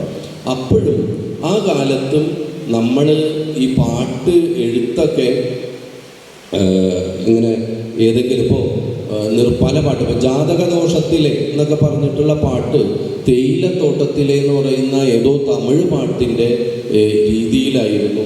അതുപോലെ തന്നെ പഴയ ഹിന്ദി പാട്ടുകളുടെ ഈണത്തിലാണ് ഇവർ പാട്ടുകൾ എഴുതിയിരിക്കുന്നത്. എന്തിനു പറയുന്നു, ദക്ഷിണാമൂർത്തി സ്വാമിക്ക് വരെ പാട്ട് ചെയ്യുന്ന സമയത്ത് ഇപ്പോൾ സുഹാനി രാത്തിൻ്റെ ഇതിലാണ്, ഇവിടെ എല്ലാവർക്കും അറിയാം, അകാലെ ആരും എന്ന് പറയുന്ന പാട്ട് മെഹബൂബ് പാടിയ ആ പാട്ട് വന്നത് ദക്ഷിണാമൂർത്തി സ്വാമി ഉണ്ടാക്കിയത് പഴയ ഹിന്ദി പാട്ടിൻ്റെ ചുവട് പിടിച്ചിട്ടാണ്. അങ്ങനെയായിരുന്നു പാട്ടുകൾ വന്നത്. അപ്പോൾ ഒരു പക്ഷേ ആ പാട്ടിൻ്റെ, ഞാനൊരു പാട്ടെഴുത്തുകാരൻ പറഞ്ഞ് നിൽക്കുമ്പോൾ ആ പാട്ടെഴുത്ത് ചരിത്രത്തിൽ ആദ്യം എഴുതുന്ന പേര് മുതുകുളം രാഘവൻ പിള്ള എന്ന് പറയുന്ന പേരാണ്. അത് കഴിഞ്ഞാണ് പുത്തൻകാവ് മാത്തൻ തരകനും അവിടെ നിന്ന് ശ്രീ കിളിമാനൂർ ശങ്കരവാര്യരും അവിടെ നിന്ന് ജി ശങ്കരക്കുറുപ്പും അഭയദേവും കഴിഞ്ഞ് 8ാമത്തെ പാട്ടെഴുത്തുകാരനാവും. ആ ക്രോണോളജിക്കൽ ഓർഡർ നോക്കുമ്പോൾ 8ാമത്തെ പാട്ടെഴുത്തുകാരനാവും. ഇന്ന് നമ്മൾ 100ാം വർഷം കേരളം മുഴുവൻ ആഘോഷിക്കുന്ന പി ഭാസ്കരൻ എന്ന ഭാസ്കരൻ മാഷ്. പക്ഷേ ഈ ഭാസ്കരൻ മാഷ് തൻ്റെ 4-5 സിനിമകളിൽ പാട്ട് എഴുതിയതിന് ശേഷം അപ്പോഴേക്കും നമ്മുടെ നാടകത്തിൻ്റെ രീതിയൊക്കെ മാറി. നമ്മുടെ കേരളത്തിലുള്ളവരുടെ ഭാഷയും കേരളത്തിലുള്ളവരുടെ സംസാരമൊക്കെ ആയിട്ടുള്ള നമുക്ക് കുറേ കൂടി ദഹിക്കുന്ന ഈണങ്ങളുമായിട്ടുള്ള രാഘവ മാഷ്ട ആകാശവാണി കാലമൊക്കെ കൂടിയിട്ടുള്ള പാട്ടുകൾ വന്നു കഴിഞ്ഞിരുന്നു. അപ്പോൾ ആകാശവാണിയിലാണ് അന്ന് ഭാസ്കരൻ മാഷ് വർക്ക് ചെയ്തിരുന്നത്, രാഘവൻ മാഷ് വർക്ക് ചെയ്തിരിക്കുന്നത്. ആ സമയത്ത് നീലക്കുയിൽ എന്ന് പറയുന്ന സിനിമ ശ്രീ പരീക്കുട്ടി നിർമ്മിച്ച് രാമു കാര്യായിട്ടും ഭാസ്കരൻ മാഷും കൂടി സംവിധാനം ചെയ്ത ആ സിനിമ വരുന്ന സമയത്ത് ഇവരുടെ ഒരു നിർബന്ധമായിരുന്നു, ഭാസ്കരൻ മാഷ്ടയും രാഘവൻ മാഷ്ടയും നിർബന്ധമായിരുന്നു അത്തരത്തിലുള്ള പാട്ടുകൾ ഉണ്ടാക്കുക. നമ്മൾ കേൾക്കുന്ന വേറെ ഏതെങ്കിലും ട്യൂണുകളിൽ നിന്ന് വിട്ടിട്ട് ഒറിജിനലായിട്ടുള്ള ഈണങ്ങളിലുള്ള പാട്ടുകൾ ഉണ്ടാക്കുക എന്നുള്ള ആ നിർബന്ധ ബുദ്ധിയിൽ ഉണ്ടായ 9 പാട്ടുകൾ, നീലക്കുയിലിലെ 9 രത്നങ്ങളായിട്ടുള്ള 8 പാട്ടും ഒരു ശാന്താപ്പി നായർ പാടിയൊരു ശ്ലോകവും അടക്കം 9 പാട്ടുകൾ. ഈ 9 പാട്ടുകളാണ് ഒരു പക്ഷേ അവിടെ നിന്ന് ആ പാട്ടുചരിത്രത്തിനെ വേറൊരു വഴി തിരിച്ചിട്ട് നമ്മൾ ഇന്ന് പറയുന്ന മലയാളിത്തമുള്ള പാട്ടുകൾ എന്നതിലേക്ക് വഴി തിരിച്ചുവിട്ട് ആ പാട്ടുകൾ ഉണ്ടായത്. നീലക്കുയിലിന് ശേഷമാണ് പിന്നീട് വയലാറിനെ പോലുള്ളവർ വരികയും ദേവരാജൻ മാഷും ONVയും ശ്രീകുമാരൻ തമ്പിയും തുടങ്ങിയിട്ടുള്ള പ്രഗത്ഭമതികളായിട്ടുള്ള ആളുകൾ വന്നതാണ്. അപ്പം അവിടെ നിന്നായിരിക്കാം ഈ പാട്ട് വേർതിരിഞ്ഞതെന്ന് തോന്നുന്നു. പിന്നെ മറ്റൊരു കാര്യം തോന്നിയത് അതിൻ്റെ വേറൊരു മാറ്റമാണ്. ഇവിടെ സലിൽദായുടെ കവിതയാണ് ചൊല്ലിയെന്ന് പറഞ്ഞു. അവിടെ അത് കേട്ടപ്പോൾ എനിക്ക് ഓർമ്മ വന്നത് മറ്റൊരു പേരാണ്. ആ പേര് സലിൽദ എന്നാണ്. അപ്പോൾ ഈ സലിൽദായുടെ ഒരു പാട്ട്, ഇപ്പോൾ സലിൽദ ചെമ്മീനിൽ പാട്ട് എഴുതുന്ന സമയത്ത് അതിന് പാട്ട് എഴുതാൻ പോയ വയലാറിൻ്റെ ഒരു ഡയറി കുറിപ്പ് കാണാനുള്ള അവസരം ഉണ്ടായിട്ടുണ്ട്. 1963-64 അറിയില്ല, ഒരു ജൂലൈ 12-13 ഈ ഡയറി കുറിപ്പ്. അപ്പോൾ ഈ ഡയറി കുറിപ്പിൽ ഇദ്ദേഹം എഴുതിയത് ഇങ്ങനെയാണ്: ബോംബെയിൽ ചെന്നു, സലിൽദായുടെ സ്റ്റുഡിയോയിൽ എത്തി, താമരയിൽ പനിനീർ പൂവിതളിൽ മുള്ളിൽ വീണ പനിനീർ പൂവിതൾ പോലൊരു മനുഷ്യൻ പരീക്കുട്ടിയുടെ ഈണങ്ങൾ കേട്ടു. പരീക്കുട്ടിയുടെ പാട്ടിൻ്റെ ഈണങ്ങൾ കേട്ടു. ഈണത്തിന് പാട്ടെഴുതി ശീലമില്ല, ഈണത്തിന് വാക്ക് വയ്ക്കാം, പക്ഷേ കവിത വയ്ക്കുന്നത് എങ്ങനെയാണെന്നറിയില്ല, കാത്തിരുന്ന് കാണാം എന്നാണ്.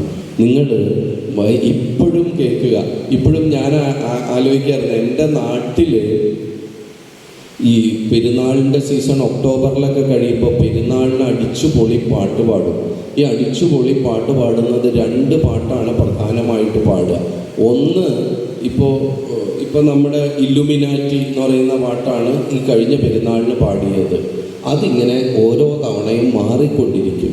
പക്ഷേ ഈ 2 പാട്ടിലെ ഒരു പാട്ട് ഇന്നും പെണ്ണാളെ പെണ്ണാളെ എന്നുള്ള പാട്ടാണ്.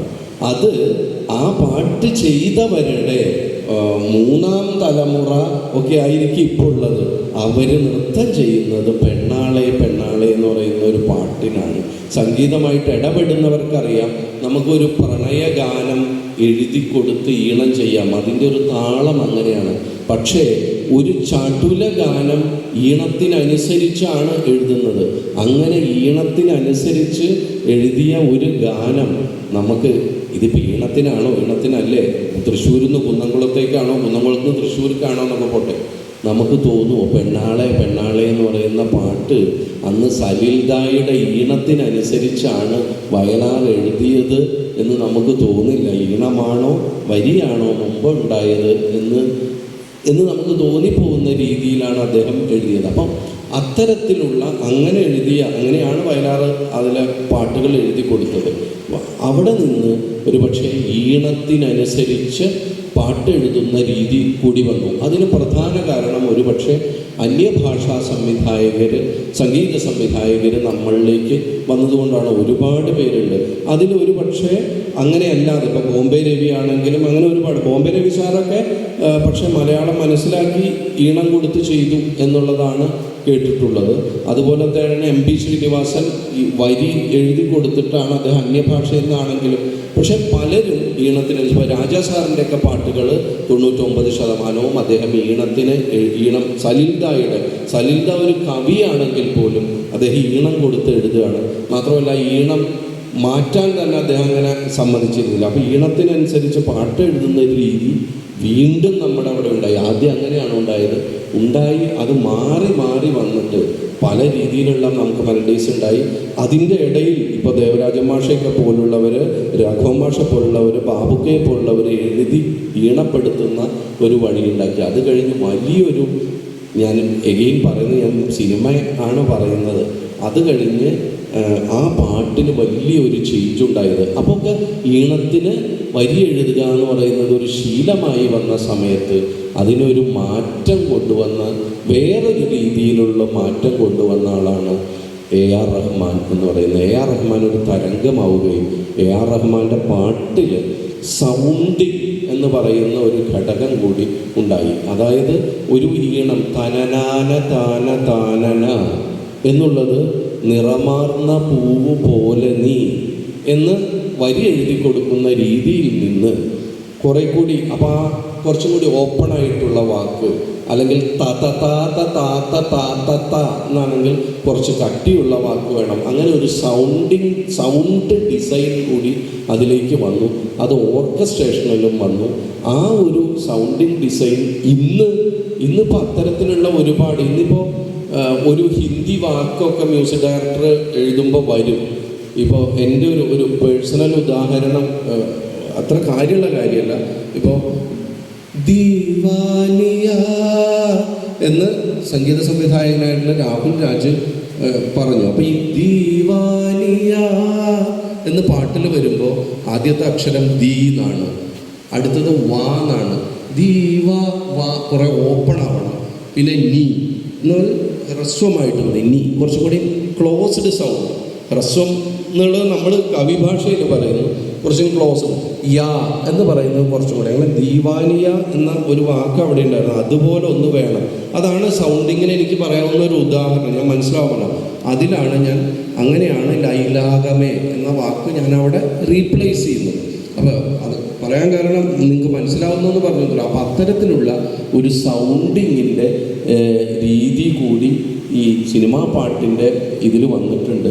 മറ്റൊന്ന് എന്ന് പറയുന്നത്, ഇന്ന് ആളുകൾ പാട്ട് കണ്ടു എന്നാണ് ചോദിക്കുന്നത്. ഈ കണ്ടു എന്ന് ചോദിക്കുമ്പോൾ അത് കാഴ്ചയുടെ കൂടി ഒരു തലം അതിൽ വരുന്നിട്ടുണ്ട്.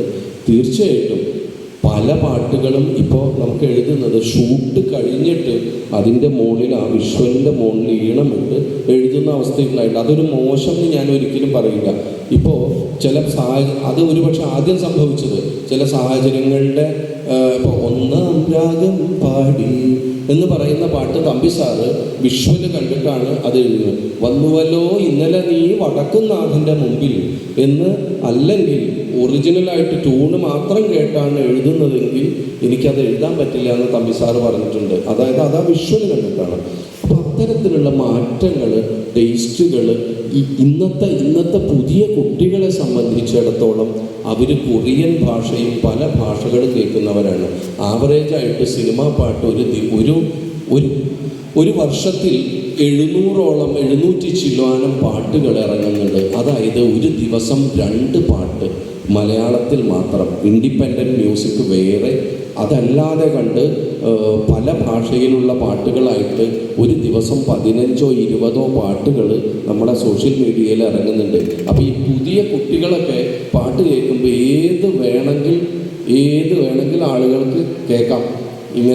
അങ്ങനെ നിരന്ന് പാട്ടുകൾ നിൽക്കുകയാണ്. 12 പാട്ട് ഒരു ദിവസം. ഞാൻ ഇന്ന് കേൾക്കാതെ പോയാൽ നാളെ അത് 24 പാട്ടാവും. ഓൾറെഡി എനിക്കിഷ്ടപ്പെട്ട പാട്ടുകളുടെ ഒരു പ്ലേലിസ്റ്റ് അവിടെ ഉള്ളപ്പോഴാണ് പുതിയ പാട്ടുകൾ വരുന്നത്. അപ്പോൾ ഇതെങ്ങനെയാണ് കേൾക്കുക എന്നുള്ളൊരു സംശയം ഉണ്ടാവും. അങ്ങനെ സംശയം ഉണ്ടാകുമ്പോൾ ഇതൊരു വിപണിയുടെ കൂടി ഘടകമാണ്. ഒരു പാട്ട് ഇന്ന് സിനിമ ഇൻഡസ്ട്രിയാണ്. ആ വിപണിയുടെ കൂടി ഭാഗമാവുമ്പോൾ നമ്മൾ ഇങ്ങനെ ചോദിക്കുമ്പോൾ ഇങ്ങനെ കുറേ ആൾക്കാർ ഇവിടെ ഇരിക്കുന്നുണ്ട്. ഇപ്പോൾ ബിജുമാഷ് ഇവിടുന്ന് നടന്നു പോവുകയാണെങ്കിൽ, നമ്മളൊക്കെ ഇവിടെ ഇരിക്കുകയാണെങ്കിൽ പലർക്കും നമുക്ക് വിളിച്ചാൽ മാഷ് കേൾക്കണം എന്നില്ല, മാഷ് അങ്ങോട്ട് പോകും. എല്ലാവരും കൂടി വിളിക്കുമ്പോൾ എല്ലാവരും കാണാൻ പറ്റില്ല, വലിയൊരു തിരക്കാണെങ്കിൽ. അപ്പം നമുക്ക് എന്താണ് ശ്രദ്ധ കിട്ടുക? കാരണം ഇപ്പോൾ പാട്ടുകളൊക്കെ കാഴ്ചയുടെ അടിസ്ഥാനത്തിലാണ്. നിങ്ങൾ നോക്കിയാൽ അറിയാം, 1 മില്യൺ വ്യൂ എന്നാണ് പറയുന്നത്. അവിടെ നിറങ്ങളെ പാടൂ എന്ന് പണ്ട് കാവാലം പറഞ്ഞതിൻ്റെ തിരിച്ചിട്ടുള്ള ഒരു ഇതാണ്. പാട്ട് കാഴ്ചയുടെ ഒരിതായിട്ട് എത്ര കാഴ്ച ഉണ്ടായി എന്നാണ്, എത്ര കേൾവി എന്നല്ല. അതുപോട്ടെ, അപ്പം കാഴ്ചയാണ് അവിടെ ഉള്ളത്, ഈ നോട്ടമാണ് വേണ്ടത്. അപ്പം മാഷ് നടന്നു പോകുമ്പോൾ നിങ്ങൾ വിളിച്ചിട്ട് മാഷ് നോക്കിയില്ലെങ്കിൽ മാഷ് നോക്കണം. അപ്പോഴേ എൻ്റെ പ്രോഡക്റ്റ് ചിലവാകും. അങ്ങനെ നോക്കണമെങ്കിൽ പിന്നത്തെ ഒരു വഴി എന്താ? തെറി വിളിക്കുക. ഈ തെറി വിളിച്ചിട്ടും നോക്കിയില്ലെങ്കിൽ എന്താ ചെയ്യുക? എല്ലാവരും തെറി വിളിക്കുമ്പോൾ നോക്കിയാൽ അടുത്ത് കൂടെ പോണ സമയത്ത് മാഷ് അടുത്ത് ചെകിടത്തേക്ക് ഒരു ഒറ്റ അടിയെ കൊടുത്തു കഴിഞ്ഞാൽ, ആ അടി കൊടുത്തു കഴിഞ്ഞാൽ എന്തായാലും മാഷ് ദേഷ്യത്തോടെ ആണെങ്കിലും തിരിഞ്ഞു നോക്കും. നമ്മൾ ഈ കാഴ്ച ഈ അടി കൊടുക്കുന്നതിന് ഹിറ്റ് എന്ന് പറഞ്ഞൊരു വാക്കുണ്ട് ഇല്ലേ? അതാണ് ബെസ്റ്റ് സോങ്ങിൽ നിന്ന് ഹിറ്റ് സോങ്ങിലേക്കുള്ള ദൂരം. അത് സാഹചര്യങ്ങൾ സൃഷ്ടിക്കുന്നതാണ്. പക്ഷെ ഞാനിതിനൊക്കെ ഇതായിട്ട് ഭാവുകത്വങ്ങൾ മാറുന്നുണ്ട്.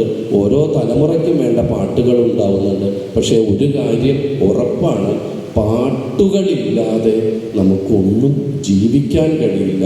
ആ വലിയൊരു പാരമ്പര്യത്തിൻ്റെ കണ്ണിയായിട്ട് നമ്മൾ ഏതൊക്കെ രീതിയിൽ ഭാവുകത്വ പരിണാമം വന്നാലും, ഏതൊക്കെ രീതിയിലുള്ള പാട്ടുകൾ വന്നാലും അത് നമുക്ക് ഇഷ്ടമുള്ളത് നമുക്ക് എടുത്തു വയ്ക്കാം. പക്ഷേ പാട്ടില്ലാതെ നമുക്ക് ജീവിക്കാൻ പറ്റില്ല എന്ന് പറഞ്ഞു തന്നെയാണ് സത്യം. തീർച്ചയായിട്ടും ഇവിടെ വന്ന് ഇങ്ങനെ സംസാരിക്കാനൊരു അവസരം കിട്ടിയതിൽ വലിയ സന്തോഷം.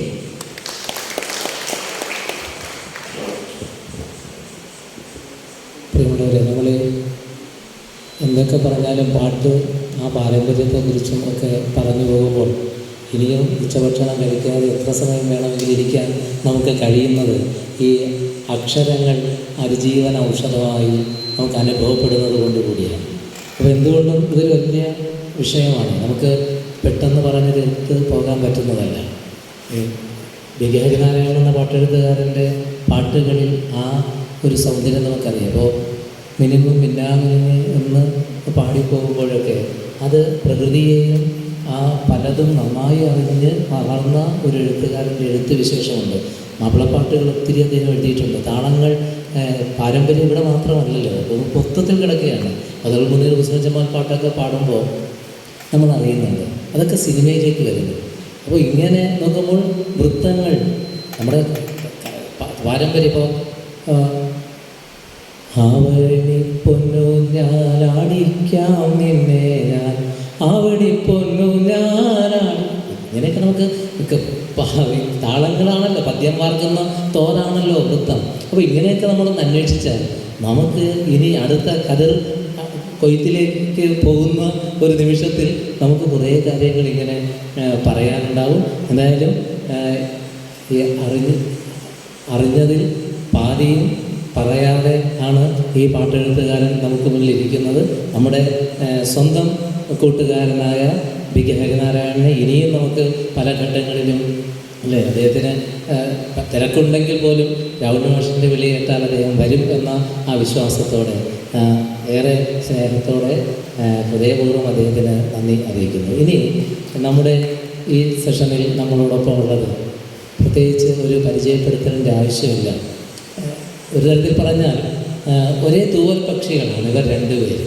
അപ്പോൾ ഇവിടെ നമ്മുടെ അതിഥികളായിട്ടാണ് ഇവിടെ എത്തിയതെങ്കിലും നമുക്കറിയാം രണ്ടുപേരും നമ്മളിൽ നമ്മളോടൊപ്പമുള്ളവരാണ്. അപ്പോൾ ഇവിടെ ജിനം മാഷിനെ ഞാൻ തൃശ്ശൂർ വന്നതിന് ശേഷമാണ് കാണുന്നതെങ്കിലും അദ്ദേഹത്തിൻ്റെ ഒരു പാട്ട് വളരെ ഹിറ്റാണ്, ഉരുത്തോലൻ കിളി അല്ലേ. ആ പാട്ട് നമ്മൾ കേൾക്കുമ്പോൾ അദ്ദേഹം നോക്കൂ, ആ പാട്ടെഴുത്തിൻ്റെ സൗന്ദര്യം. കുരുത്തോല കൊണ്ട് ഞാൻ കിനാവിൽ നിന്ന് ഒരു നല്ല കിളിച്ചന്തം മെടഞ്ഞുണ്ടാക്കി. ഇതല്ലേ പാട്ടെഴുത്തുകാർ ചെയ്യുന്നത്. നമ്മുടെ ചുറ്റും കിടക്കുന്ന കുരുത്തോല റോ മെറ്റീരിയൽസ് ആണ്. പക്ഷെ കുരുത്തോല എടുത്ത് കുരുത്തോലയായിട്ടല്ല തരുന്നത്. അതൊരു നല്ല കിളിച്ചന്തം ചുമ്മാങ്ങ് ഉണ്ടാക്കല്ല, മെടഞ്ഞുണ്ടാക്കുകയാണ്. ഈ മെടഞ്ഞ് ഉണ്ടാക്കൽ അതാണ് നമ്മുടെ ക്യാമ്പിലൂടെ വന്നവരെല്ലാം പറഞ്ഞത്. കുരുത്തോല എടുത്ത് അതിനെ അങ്ങനെ കൊടുക്കലല്ല, അതിനെ കിനാവിൽ നിന്ന് മെടഞ്ഞുണ്ടാക്കുന്ന സർഗപ്രക്രിയ. ആ ക്രിയേറ്റിവിറ്റി നന്നായിട്ട് തൻ്റെ എഴുത്തിൽ സൂക്ഷിക്കുന്ന ഒരു എഴുത്തുകാരൻ നിരവധി പുസ്തകങ്ങൾ നമുക്ക് സമ്മാനിച്ചിട്ടുണ്ട്. കവിതയ്ക്കപ്പുറത്തൊരു കുടമാറ്റം, ചാറ്റി വന്ന കിറ്റി, സ്വപ്നം വരച്ച കുട്ടി തുടങ്ങി ഒത്തിരി അമ്മച്ചിറക് തുടങ്ങി ഒത്തിരി സമാഹാരങ്ങൾ മലയാളത്തിന് സമ്മാനിച്ചിട്ടുള്ള പ്രിയങ്കരനായ ജിനൻ മാഷ് പാടുകയും ചെയ്യും, പറയുകയും ചെയ്യും. അതൊക്കെ കേട്ടിട്ട് തന്നെ നമ്മൾ ഉണ്ണുകയും ചെയ്യും എന്ന ആ ഒരു വലിയ ബോധ്യപ്പെടുത്തലോടെ പ്രിയമുള്ളവരെ നമ്മുടെ കേൾവിക്കാൻ ആ പ്രിയപ്പെട്ട മാഷിനെ, ജിനൻ മാഷിനെ സ്നേഹത്തോടെ ക്ഷണിക്കുന്നു.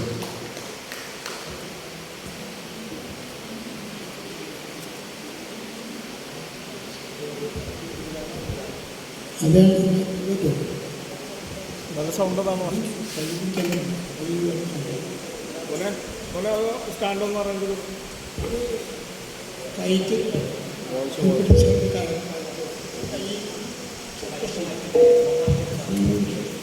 അടുത്ത് വെക്കാൻ പറ്റുന്ന സമയം കൊടുക്കില്ല, പഠിക്കണ്ട. എല്ലാവരും ബെസ്റ്റ്.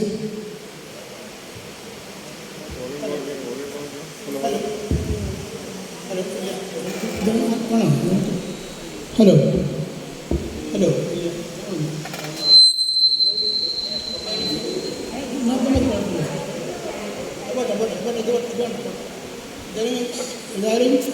എല്ലാവർക്കും ബസ്സിലേക്ക് ഇടുക്കി ബസ്സുണ്ട്. പക്ഷെ എന്നാലും കുറച്ച് നേരം 10-15 മിനിറ്റ് ഒക്കെ 2 മണിക്കൂർ കഴിക്കണ്ടേ. പക്ഷേ കുറേ പറയാനുണ്ട്. ഇപ്പോൾ ഇവിടെ പറഞ്ഞ കുറേ പാട്ടുകൾ, അതായത് ഭാസ്കരൻ മാഷ പാട്ടൊക്കെ നമ്മൾ ഓർമ്മിച്ചു എല്ലാവർക്കും വരുന്ന പാട്ടുകളാണ്. അപ്പോൾ അത് എൻ്റെ ഗുരു ഭാസ്കരൻ മാഷിട്ടുണ്ട്. ഞാൻ ഏകലവനായിട്ട് അത് പഠിച്ചെടുത്തിട്ടുള്ള ആ ഈണങ്ങളൊക്കെ എനിക്ക് മനസ്സിൽ കിട്ടിയിട്ടുള്ളത്. പിന്നെ അങ്ങനെ ഞാൻ ആലോചിക്കുമ്പോൾ എൻ്റെ കുട്ടിക്കാലത്ത് അച്ഛനൊരു ഗ്രാമഫോൺ ഉണ്ടായിരുന്നു, പാട്ട് പെട്ടി. അതിൻ്റെ പുറത്ത് അച്ഛൻ എഴുത്തുകാരൻ കൂടിയായിരുന്നു, പുറത്ത് വെച്ച് എഴുതും. അപ്പോൾ എഴുതുമ്പോൾ ഇടയ്ക്ക് ഡിസ്ക് എടുത്തിരിക്കും, ഈ ഒരു സൂചി എടുത്തിട്ട് ഇങ്ങനെ കറക്കണം. അപ്പം ഈ പാട്ട് വരാം. നാവൂരി പാലുകൊണ്ട് നാടാകെ കല്യാണം, 4-5 തുമ്പ കൊണ്ട് മാനത്തൊരു പൊന്നോണം, ആ മാനത്തൊരു പൊന്നോണം എന്ന് കേൾക്കുമ്പോൾ എന്തൊരു ആ പാട്ട് ഈണം വരികൾ. മഞ്ഞിൻ്റെ തട്ടമിട്ട് താരകൾ ചന്ദ്രൻ വന്നു, അന്തിക്ക് പടിഞ്ഞാറ് ചെന്തെങ്ങിൻ കുല വെട്ടി, കല്യാണ വീട്ടിലാരോ പൂമുല്ല പന്തലു കെട്ടി, നാവൂരി പാലുകൊണ്ട്. അങ്ങനെ ഉള്ള വരികളുടെ ആരാണെന്ന് ചോദിച്ചു. എന്നോട് ചോദിച്ചറിയില്ല.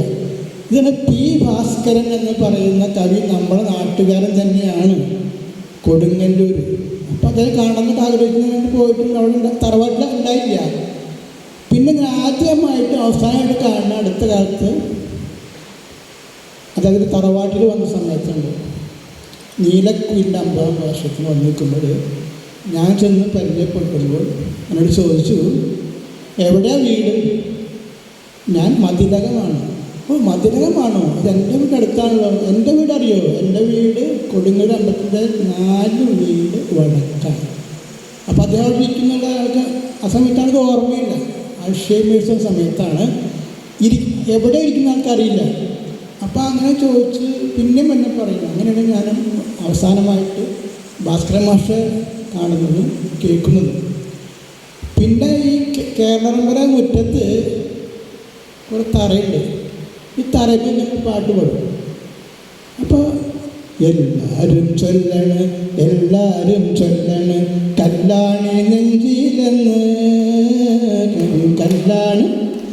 കല്ലാണി നെഞ്ചിലെന്ന്. അപ്പോൾ അതൊക്കെ ഒരു ഇതല്ലേ.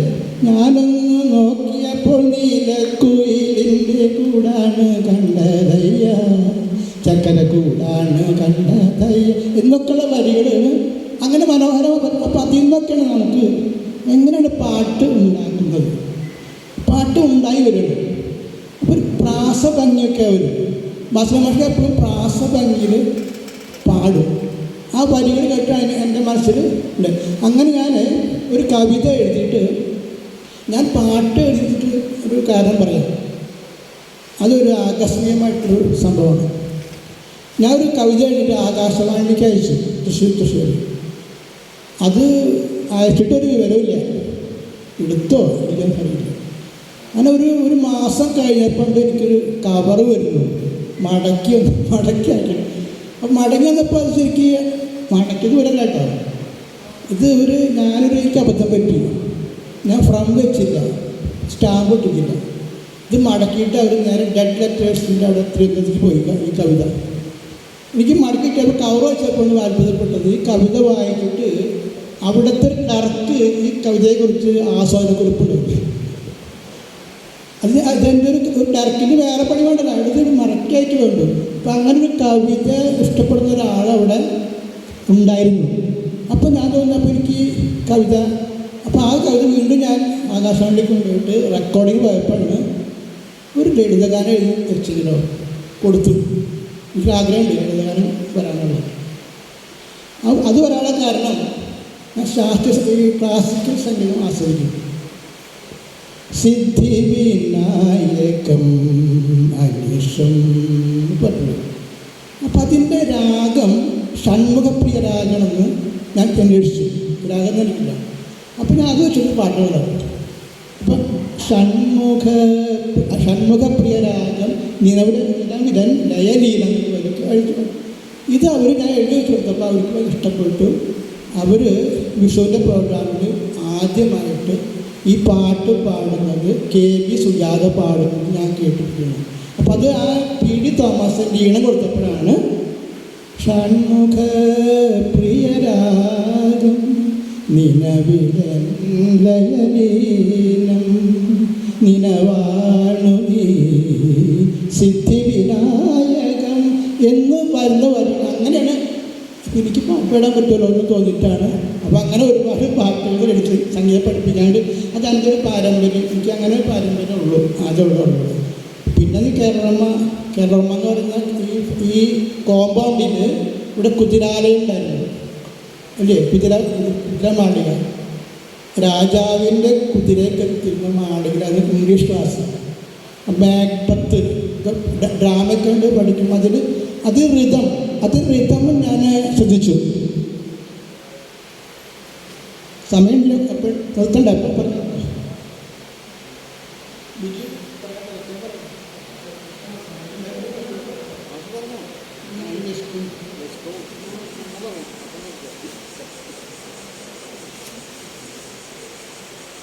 ഞാൻ ഇപ്പോഴാണ് എടുത്ത.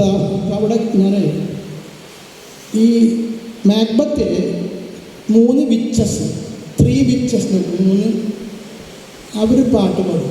ഇതിലിങ്ങനെ തവളനൊക്കെ ഇട്ട് തിളപ്പിച്ചിട്ട് ഒരു പാട്ട് പാടും, മന്ത്രവാദികളുണ്ട്.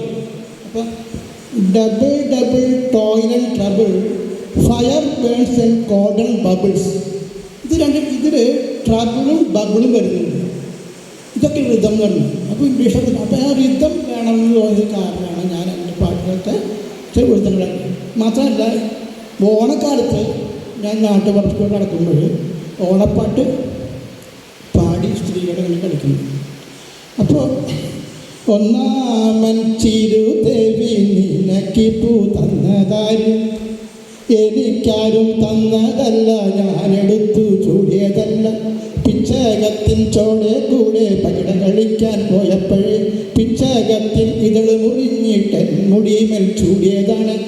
അപ്പോൾ ഇതിലൊരു കവിതയുണ്ട്, എൻ്റെ മുടിമ ചൂടിയതല്ല ചൂടിച്ചാണ്.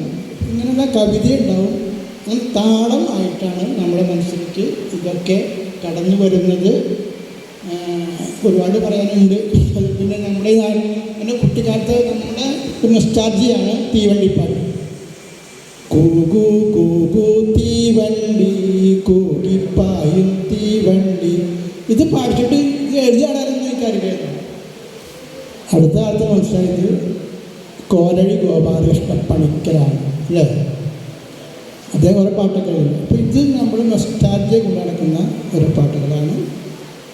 പിന്നെ നമ്മൾ നാടൻ പാട്ട് നമ്മളെടുത്തിട്ട് നമ്മളെ കവിതയാക്കും. എൻ്റെ മകനെ നോക്കാൻ ഒരു അമ്മായി ഉണ്ടായിരുന്നു. അമ്മായി ഒരു പാട്ട് പാടിക്കാൻ നമ്മുടെ മകനെ ഉറക്കി.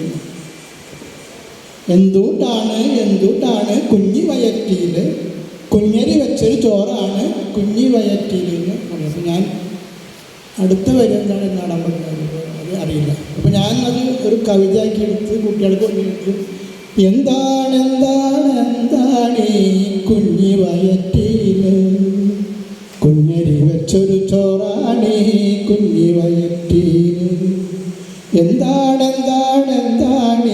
കുഞ്ഞി ചുണ്ടുകളിൽ പാലമൃദുക്കിൻ ചൂടാണ് കുഞ്ഞി ചുണ്ടുകളിൽ എന്താണ് കുഞ്ഞി മനസ്സിൽ നാളേക്കുള്ള കുതിപ്പാണ് കുഞ്ഞി മനസ്സിൽ വന്നു.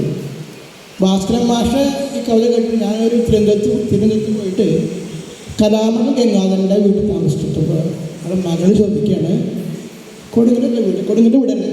അതെ. നിങ്ങളുടെ നാട്ടിലൊക്കെ കയ്യിൽ കൊത്തി പിടിച്ച് നടക്കുമെന്ന് ചോദിച്ചു. എന്താണ് ചോദിക്കാൻ പാട്ടുണ്ടല്ലോ, വെറുതെ ഞാനെന്തിനേരിയും വെയിലത്ത് കയ്യിലും കുത്തി നടക്കണ. അത് ഞാൻ പറഞ്ഞു ഞങ്ങളുടെ നാടൻ ശൈലിയാണ്. ആശാരിമാരെ 12 മക്കൾ കയ്യിൽ കുത്തിയിരിക്കും, ഒരു പണിയില്ലാന്ന് പറഞ്ഞു. അപ്പോൾ അത് ചോദിച്ചപ്പോൾ എനിക്ക് അങ്ങനെയാണ് നാടൻ ശൈലി വരുന്നത്. അപ്പോൾ ഭാസ്കരൻ മാഷോട് ചോദിച്ചു, മാഷ് ഈ കായൽ വരയെറിഞ്ഞാൽ എവിടെ എറിയേണ്ടത്? കായൽ എറിയണ്ട, എന്നാലും മീൻ കിട്ടുള്ളൂ. ഇതിനെ കായൽ അരികത്ത് കൊണ്ട് വെച്ച്. അപ്പോൾ പറഞ്ഞു അതൊക്കെ ശരിയാണ്, കായലിൽ എറിഞ്ഞാൽ മീൻ കിട്ടും, കായലരികത്ത് എറിഞ്ഞാൽ സുന്ദരി കിട്ടും, സുന്ദരിമല കിട്ടും, സുന്ദരിയുടെ അല്ലേ. അപ്പോൾ കാമിനിമല കിട്ടണമെങ്കിൽ എവിടെ അറിയണം? അപ്പോൾ ഇതാണ് ഭാസ്കരൻ മാഷ്. അപ്പം ഒരുപാട് ഭാസ്കരൻ മാഷിൻ്റെ താളങ്ങളൊക്കെയാണ് എൻ്റെ മനസ്സിൽ ഇങ്ങനെ കൊണ്ടുനടക്കുന്നത്. പിന്നെ 2 ഇനി അധികം പറഞ്ഞു കഴിഞ്ഞാൽ ഒരുപാട് പറയാനുണ്ട്. ഭാസ്കരൻ മാഷ് വയലാറായാലും ഒക്കെ നാടൻ പാട്ടിൽ എടുത്തിട്ട് ഒരുപാട് പാട്ടുണ്ടാക്കിയിട്ടുണ്ട്, ഒരുപാട് പാട്ടുണ്ടാക്കിയിട്ടുണ്ട്. അങ്ങനെയാണ് ഇനി നിർത്താൻ പോകുന്നത്. ഒരുപാട് ഭാസ്കരൻ മാഷ് മാത്രമല്ല ഒരുപാട് നാടൻ പാട്ടുകളിൽ നമ്മൾ പാട്ടുണ്ടാക്കിയിട്ടുണ്ട് എന്ന് പറയാനാണ്. ഒരു പാട്ടും പാട്ടെടുക്കാം. എന്ന് വെച്ചാൽ നമ്മുടെ ഒരു കളി ഉണ്ടായിരുന്നു, ഉപ്പ് കുഴിച്ചിട്ടിട്ട് അങ്ങനെ കണ്ണി കെട്ടും. ഈ ഉപ്പ് എവിടെയാണെന്ന് അന്വേഷണം കളി അറിയാം, ഓർമ്മയുണ്ടോ കളി? ഉപ്പിനാകണ വഴിയേത് കണ്ണാക്കുളത്തിൽ തെക്ക്, ഓരോ നാട്ടിലും ഓരോ പാട്ടുകൾ. ഉപ്പിന് പോകണ വഴിയേത് കായംകുളത്തിൻ്റെ തെക്ക്, അങ്ങനെയൊക്കെ വരും. അപ്പോൾ ഇത് ഞാൻ വേറെ വീട്ടിൽ കുട്ടികൾക്ക് വേണ്ടി ചെയ്തൊരു പാട്ട് പാഠപുസ്തകം ഒന്നുമില്ല, അതുണ്ടാവും കാരണം പറഞ്ഞിട്ടാണ് നമ്മൾ. ഉപ്പിന് പോകണ ദിക്കേത് ഉണ്ണിയുടെ വീടിൻ്റെ തെക്കേത്, ഉണ്ണിയുടെ വീടെന്നലെങ്ങാണ് ഇത്തിരി മാറി കിഴക്കാണ്, ഇത്തിരി എന്നാൽ എന്തോരം ഇമ്മിണി പോയി വടക്കോരം, ഇമ്മിണി പോയാലെങ്ങോട്ട് ഇങ്ങനെ ചെന്ന് പടിഞ്ഞാട്ട്, കൺകെട്ടഴിച്ചു നോക്കുമ്പം കൺമണി കാണുന്നതെന്താണ്, ഇപ്പം കടപ്പുറത്താണല്ലോ ഉപ്പു തരും കടൽ കാണാനല്ലോ, ഉപ്പെന്ന് കേൾക്കുമ്പോൾ എപ്പോഴും ഉള്ള തുടിക്കുന്നതെന്താണ്, ഉപ്പെന്ന് കേൾക്കുമ്പോൾ എപ്പോഴും ഉള്ള തുടിക്കുന്നതെന്താണ്, പണ്ട് കടപ്പുറത്തപ്പൂപ്പൻ ഉപ്പ് കുറുക്കിയതോർത്താൻ, പണ്ട് കടപ്പുറത്തപ്പൂപ്പൻ ഉപ്പ് കുറുക്കിയതോർത്താൻ. ഇങ്ങനെ അപ്പോൾ ഗാന്ധി വന്നപ്പോഴാണ് ഇത് വന്നപ്പോഴാണ് പാഠപുസ്തകത്തിലേക്ക് വരികയും ചെയ്യുന്നത്. അങ്ങനത്തെ ഒരു അനുഭവങ്ങളാണ് എനിക്കുള്ളത്. എന്ന് പറയുന്നുണ്ട്. പക്ഷേ ഇപ്പോൾ പറഞ്ഞത് കുരുത്തോലക്കേടി പാടണം നിർബന്ധിച്ചുകൊണ്ട് ഞാൻ പാടുകയാണ്. കാരണം ഇത് വയറ്റായിട്ട് പാട്ടായതുകൊണ്ട് ഒരുപാട് കേട്ടിട്ടുണ്ട്. അത് വരാനുള്ള കവിത വന്ന കവിതയാണ്. പുസ്തകം തന്നെ പേരിട്ടിട്ട് ഇതിനകത്ത്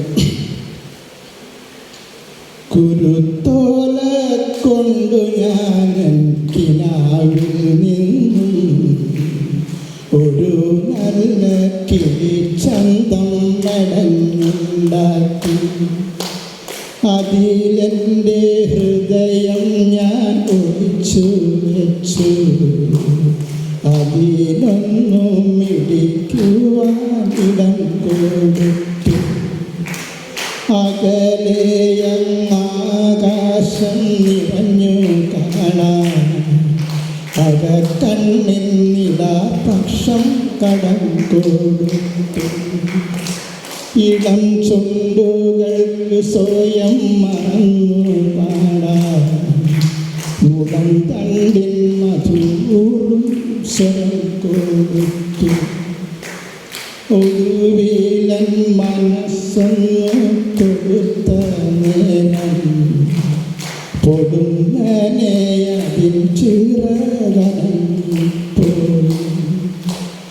അറിയാതെ അത് പൊങ്ങി പറന്നുപോയി അനന്തമാം വിഹായസിൽ അലിഞ്ഞുപോയി കുരുത്തോലക്കിളി പിന്നെ തിരിച്ചു വന്നൻ ഹൃദയത്തിൽ കൂടുകൂട്ടി ഒളിച്ചിരുന്നു ഇന്നതാണൻ മനസ്സിൻ്റെ തളിർച്ചിലയിൽ ഇരുന്നേതോ മൃദുരാഗം ശ്രുതിയിട്ടുന്നു ഇന്നതാണൻ മനസ്സിൻ്റെ തളിർച്ചിലയിൽ ഇരുന്നേതോ മൃദുരാഗം ശ്രുതിയിട്ടുന്നു.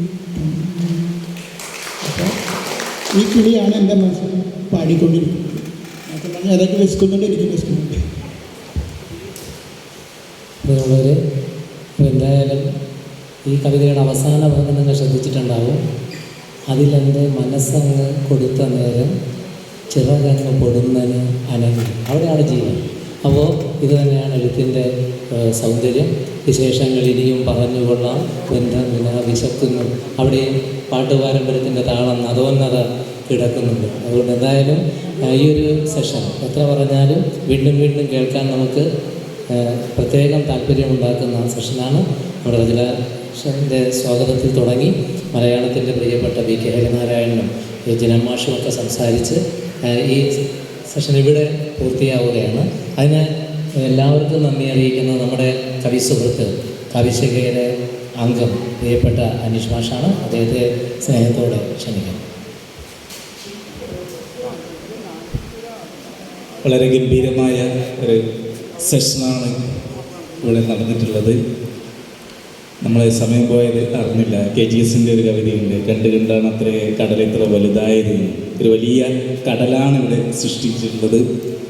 വിശപ്പിൻ്റെ ഒരു വലിയ സാഹചര്യത്തിൽ നന്ദി കൂടുതൽ ദീർഘിപ്പിക്കുന്ന വളരെ മനോഹരമായി പാട്ടിൻ്റെ സെഷൻ കൈകാര്യം ചെയ്ത കേരളത്തിൽ അറിയപ്പെടുന്ന ഗാനരചയിത വി കെ ഹരിനാരായണ സാറിനും അതേപോലെ തന്നെ നമ്മുടെ ഈ സമയം വരെ പുഷ്പിക്കാതെ പാട്ടുപാടിക്കൊണ്ട് നമ്മളെ ആ പാട്ടിലേക്ക് ലയിപ്പിച്ച പ്രിയപ്പെട്ട ജിനൻ സാറിനും അതേപോലെ എങ്ങനെയാണ് ഒരു അധ്യക്ഷൻ ഒരു സെഷനെ കൊണ്ടുപോകേണ്ടത്, ആരെയും ബോറടിപ്പിക്കാതെ കവിത വേണ്ടെടുക്കുക കവിതയും പാട്ട് വേണ്ടെടുക്കുക പാട്ടും വളരെ മനോഹരമായിട്ട് അവതരിപ്പിച്ച ഇതിൻ്റെ മോഡറേറ്റർ കൂടിയായിട്ടുള്ള ബിജു സാറിനും അതേപോലെ വളരെ വ്യത്യസ്തമായി സ്വാഗതം പറഞ്ഞ നമ്മുടെ പ്രിയപ്പെട്ട കാവ്യശികയുടെ ഷെറിൻ മേഡത്തിനും അതിലേക്കാളുപരി ഈ ഇതിൻ്റെ ഏറ്റവും വിശപ്പിൻ്റെ ഏറ്റവും മൂർധന്യാവസ്ഥയിലും ഈ സെഷൻ കേട്ട് നിന്നാൽ മൊബൈൽ ഫോണിലേക്ക് കൈ പോകാതെ വളരെ മനോഹരമായി ശ്രദ്ധിച്ചിരുന്ന മുഴുവൻ ക്യാമ്പംഗങ്ങൾക്ക് ഹൃദയം നിറഞ്ഞ നന്ദി പറഞ്ഞുകൊണ്ട് നിർത്തുന്നു. നന്ദി, നമസ്കാരം. എല്ലാവർക്കും നന്ദി. ഈ സെഷൻ ഇവിടെ അവസാനിച്ചതായിരുന്നു.